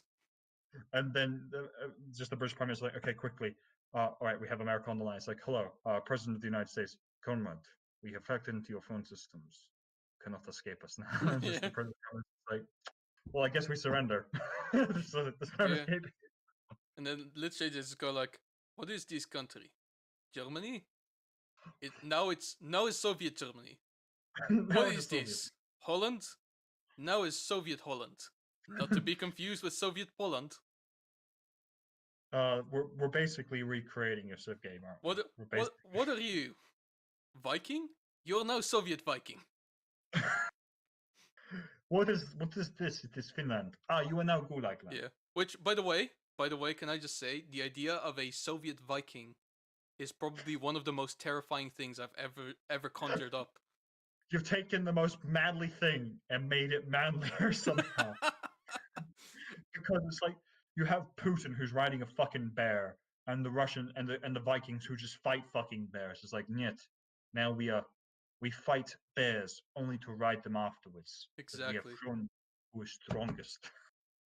So in all seriousness, because if this system were ever come to pass, the main reason why it will collapse, in all seriousness, is because at some point people will say minorities should be allowed to vote and white people should be allowed to be part of the government.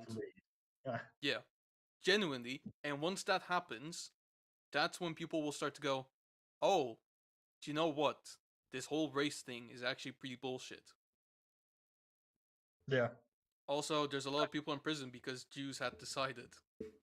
Maybe we should Because here's the best thing: the world will be so much better off. It's like Asia's going to be going like, look, we've all been pretty money thieving, but now after all this mass civil war across the world, we've been better off. And all these Africans going, we've all been warlords for a while who have not been willing to share power, but now we've learned the error of our ways. And South America's like, we've been selling drugs to everyone. That probably hasn't changed, but we now know but that now it at should be. least it's legal. But at least So now we don't have to be weird and sketchy about it. we're businesses now. So there may be sketchy business deals, but it's not. At least we're killing people. It is business. It's business. And then America going, at least we're no longer racist or We've learned a religious. valuable lesson. We've learned a valuable lesson. And they look over, Europe, what have you learned? We have learned nothing new, comrade. In fact, no, we have learned one thing. Our government system is the best. Yeah. Now you have all changed. And everyone's going, when did this happen? It's just like we are now the French Slavs. No, you know that fucking meme from iCarly where it's like the ostrich that a smoothie. Yeah. That's what it's gonna be. Europe as the USSR, and just like and just Europe. What do you have there? A smoothie. Sorry, we have vodka. Yeah, just vodka. Vodka. You No, can just no, imagine. we're talking about the Slavs behind you. Oh yes, this is neighbor Dmitri. He's from Spain. I don't think Spanish people are called Dimitri. They are now, comrade. they are now, comrade. They are called Dmitri, Alexei, or Igor. But because the best thing is, it's just like you're gonna imagine it's just like there's gonna be someone going, "Oh, Monsieur," and it's like, "Who's that?" And just like you hear a thunk as Dimitri just hits the guy with a shovel. It's like it is no one. It is no one. This is horrid past of people who do not understand Literally, the error of their way. Someone goes like, Monsieur, merci. Gun to the face. I mean, Dorogoy. Dobry dzień. Dobry dzień. Oh, can you imagine? Like you get to the United Nations, and once again, it's all these great nations, and then all the spots where there's Europe are now just empty seats, and it just where it just says Russia just says Soviet Europe, and it's just him sat there, and just the Security Council just scratching their heads, going, "I don't remember that's how it was." And it's like, yeah, this is how it's always been. We're just remembering history wrong. Yeah. It brings out a history textbook. It's like it just says history of true Europe, history of true Soviet Union. It's like this is true history. Literally, a Russian man just sit there like, I don't know, me, I guess, would be funny. Just go like, comrade, history is written by the winner. According to this book, you lost. And just drop book.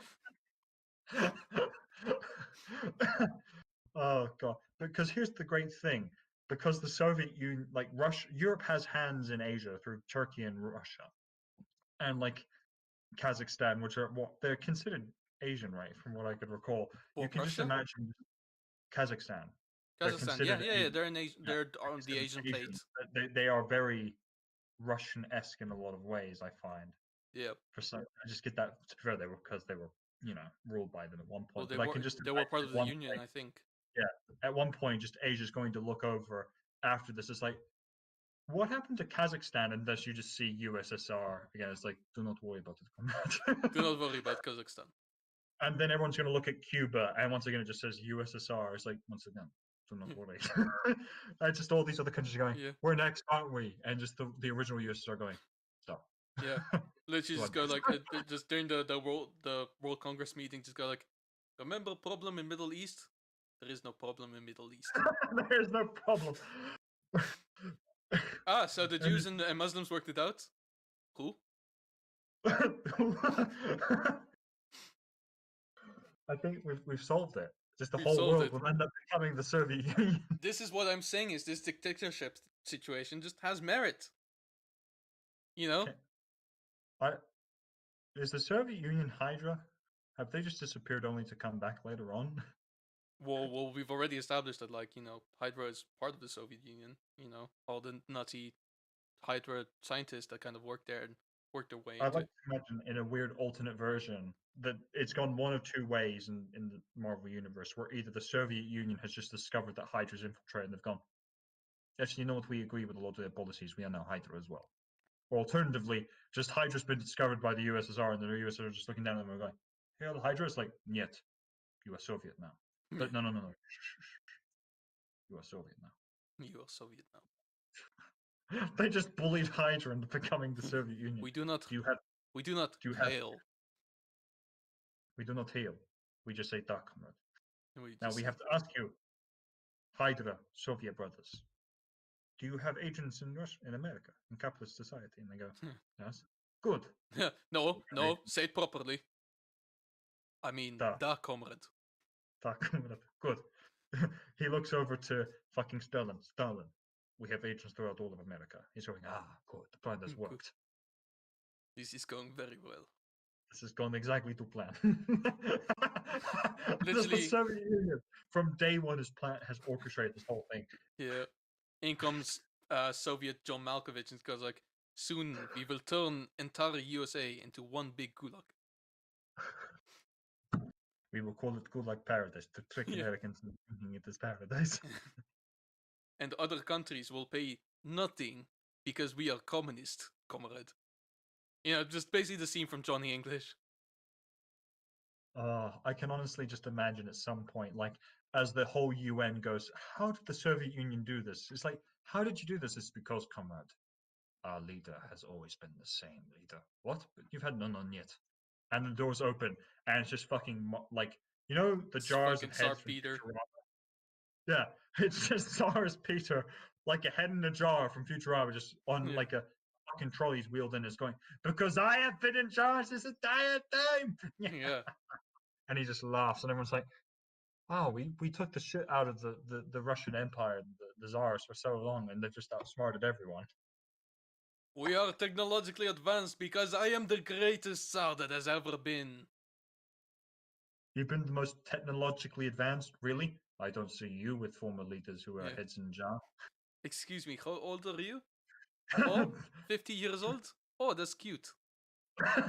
Everyone's just going, you know what? Weirdly, that's a very sound argument. We don't have heads in jars that can talk. When are you going to die? In 20 years? Yeah, cool. I might not. I might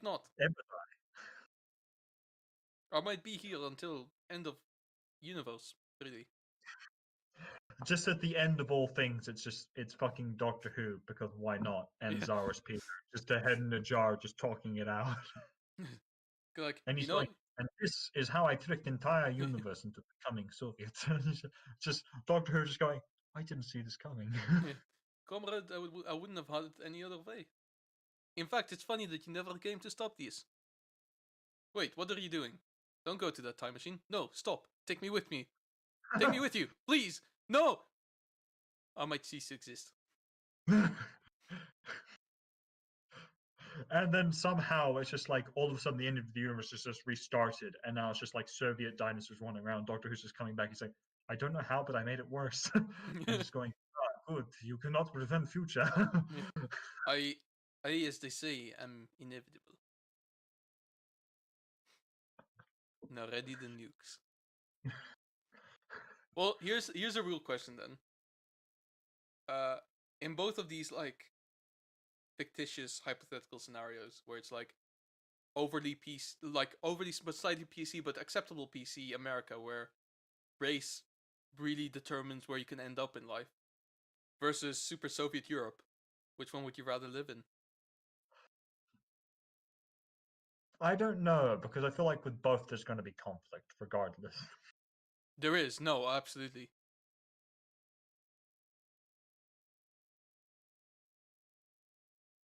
I don't know. It's a tough one. They're both pretty fucking awful, I'm not gonna lie. They're both pretty fucking awful, because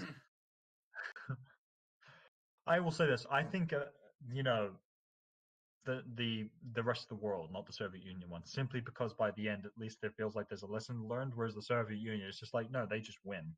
Yeah, pretty much. They win, and unless you conform to their rules, you're stuck with them. And this time, they might not actually lose. Yeah.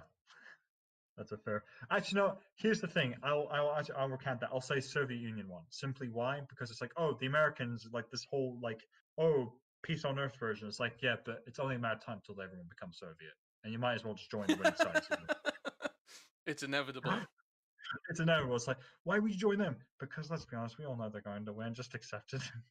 I mean, I would just choose the America because of the power. I will choose the Soviet one because of the power. Yeah, I will just go like, I sentence you. I don't know, like a year. Slap on the wrist. It's fine. Oh, what? You steal candy from a baby? Maybe like 2 days. Oh, you killed someone. Is the death sentence still a thing? 20 years. 20 years. 20 years to life. To life. When is it? When is the 20 year? When is it not 20 years? And when is it? Life. What? I don't know. I'll decide Basically, tomorrow. you'll be there for 20 years, and if your behavior doesn't get any better, Change. you might die. Yeah. We'll see. We'll see. I don't know. It depends how I feel. Oh, what? Meanwhile, There's a ton of Jewish people in America, and I might not actually get to be a judge. Fuck.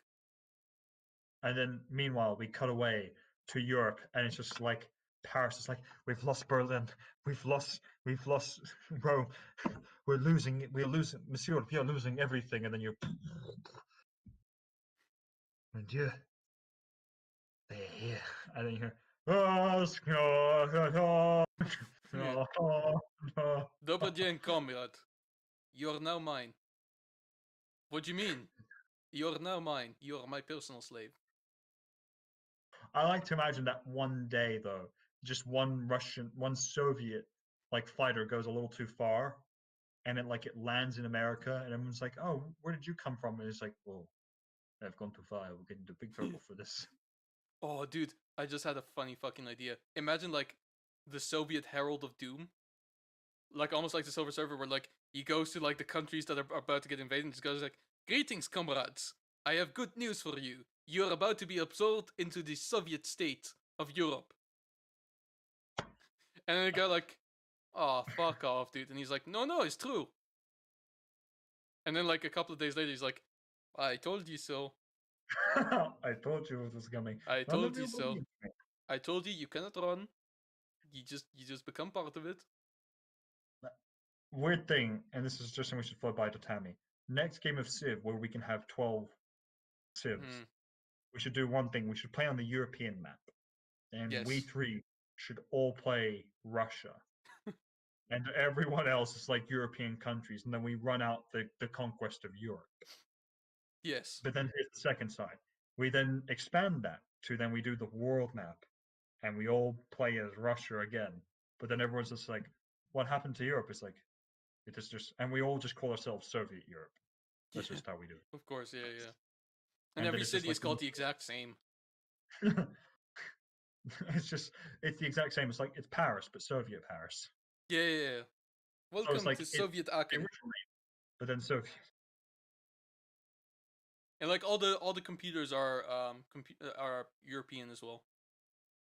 And here's the thing: it's like we're weirdly technologically advanced, but all our tech, all the tech looks like it's from the '80s. Like it's just a really weird computers where it's like, Everywhere it goes, it just has synth music.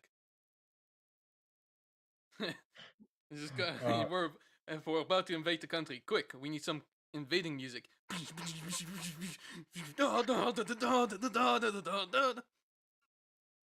oh god. We've come. I think this is a sign of how tired we are now. The fact that Yeah, I we've think. dived into Well, this I without had some coffee before we started, so I'm yeah, you're crashing broken. now. I'm broken. Yeah. I could do this all evening, but frankly, like at some point we have to get back to Winter and Falcon Soldier. I mean No, Falcon and Winter I think we've Soldier. wrapped it up. I think this is a Yeah. good point. Basically, if there's any takeaway from this is politics is complicated. Falcon and Winter Soldier is very entertaining.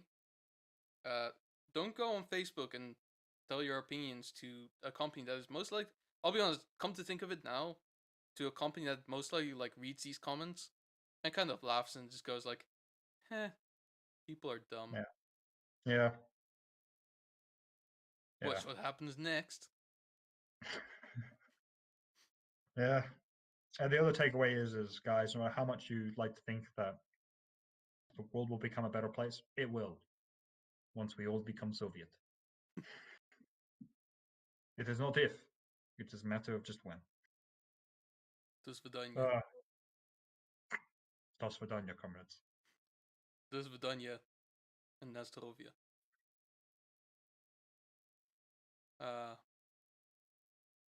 We'll see you next week. Yes.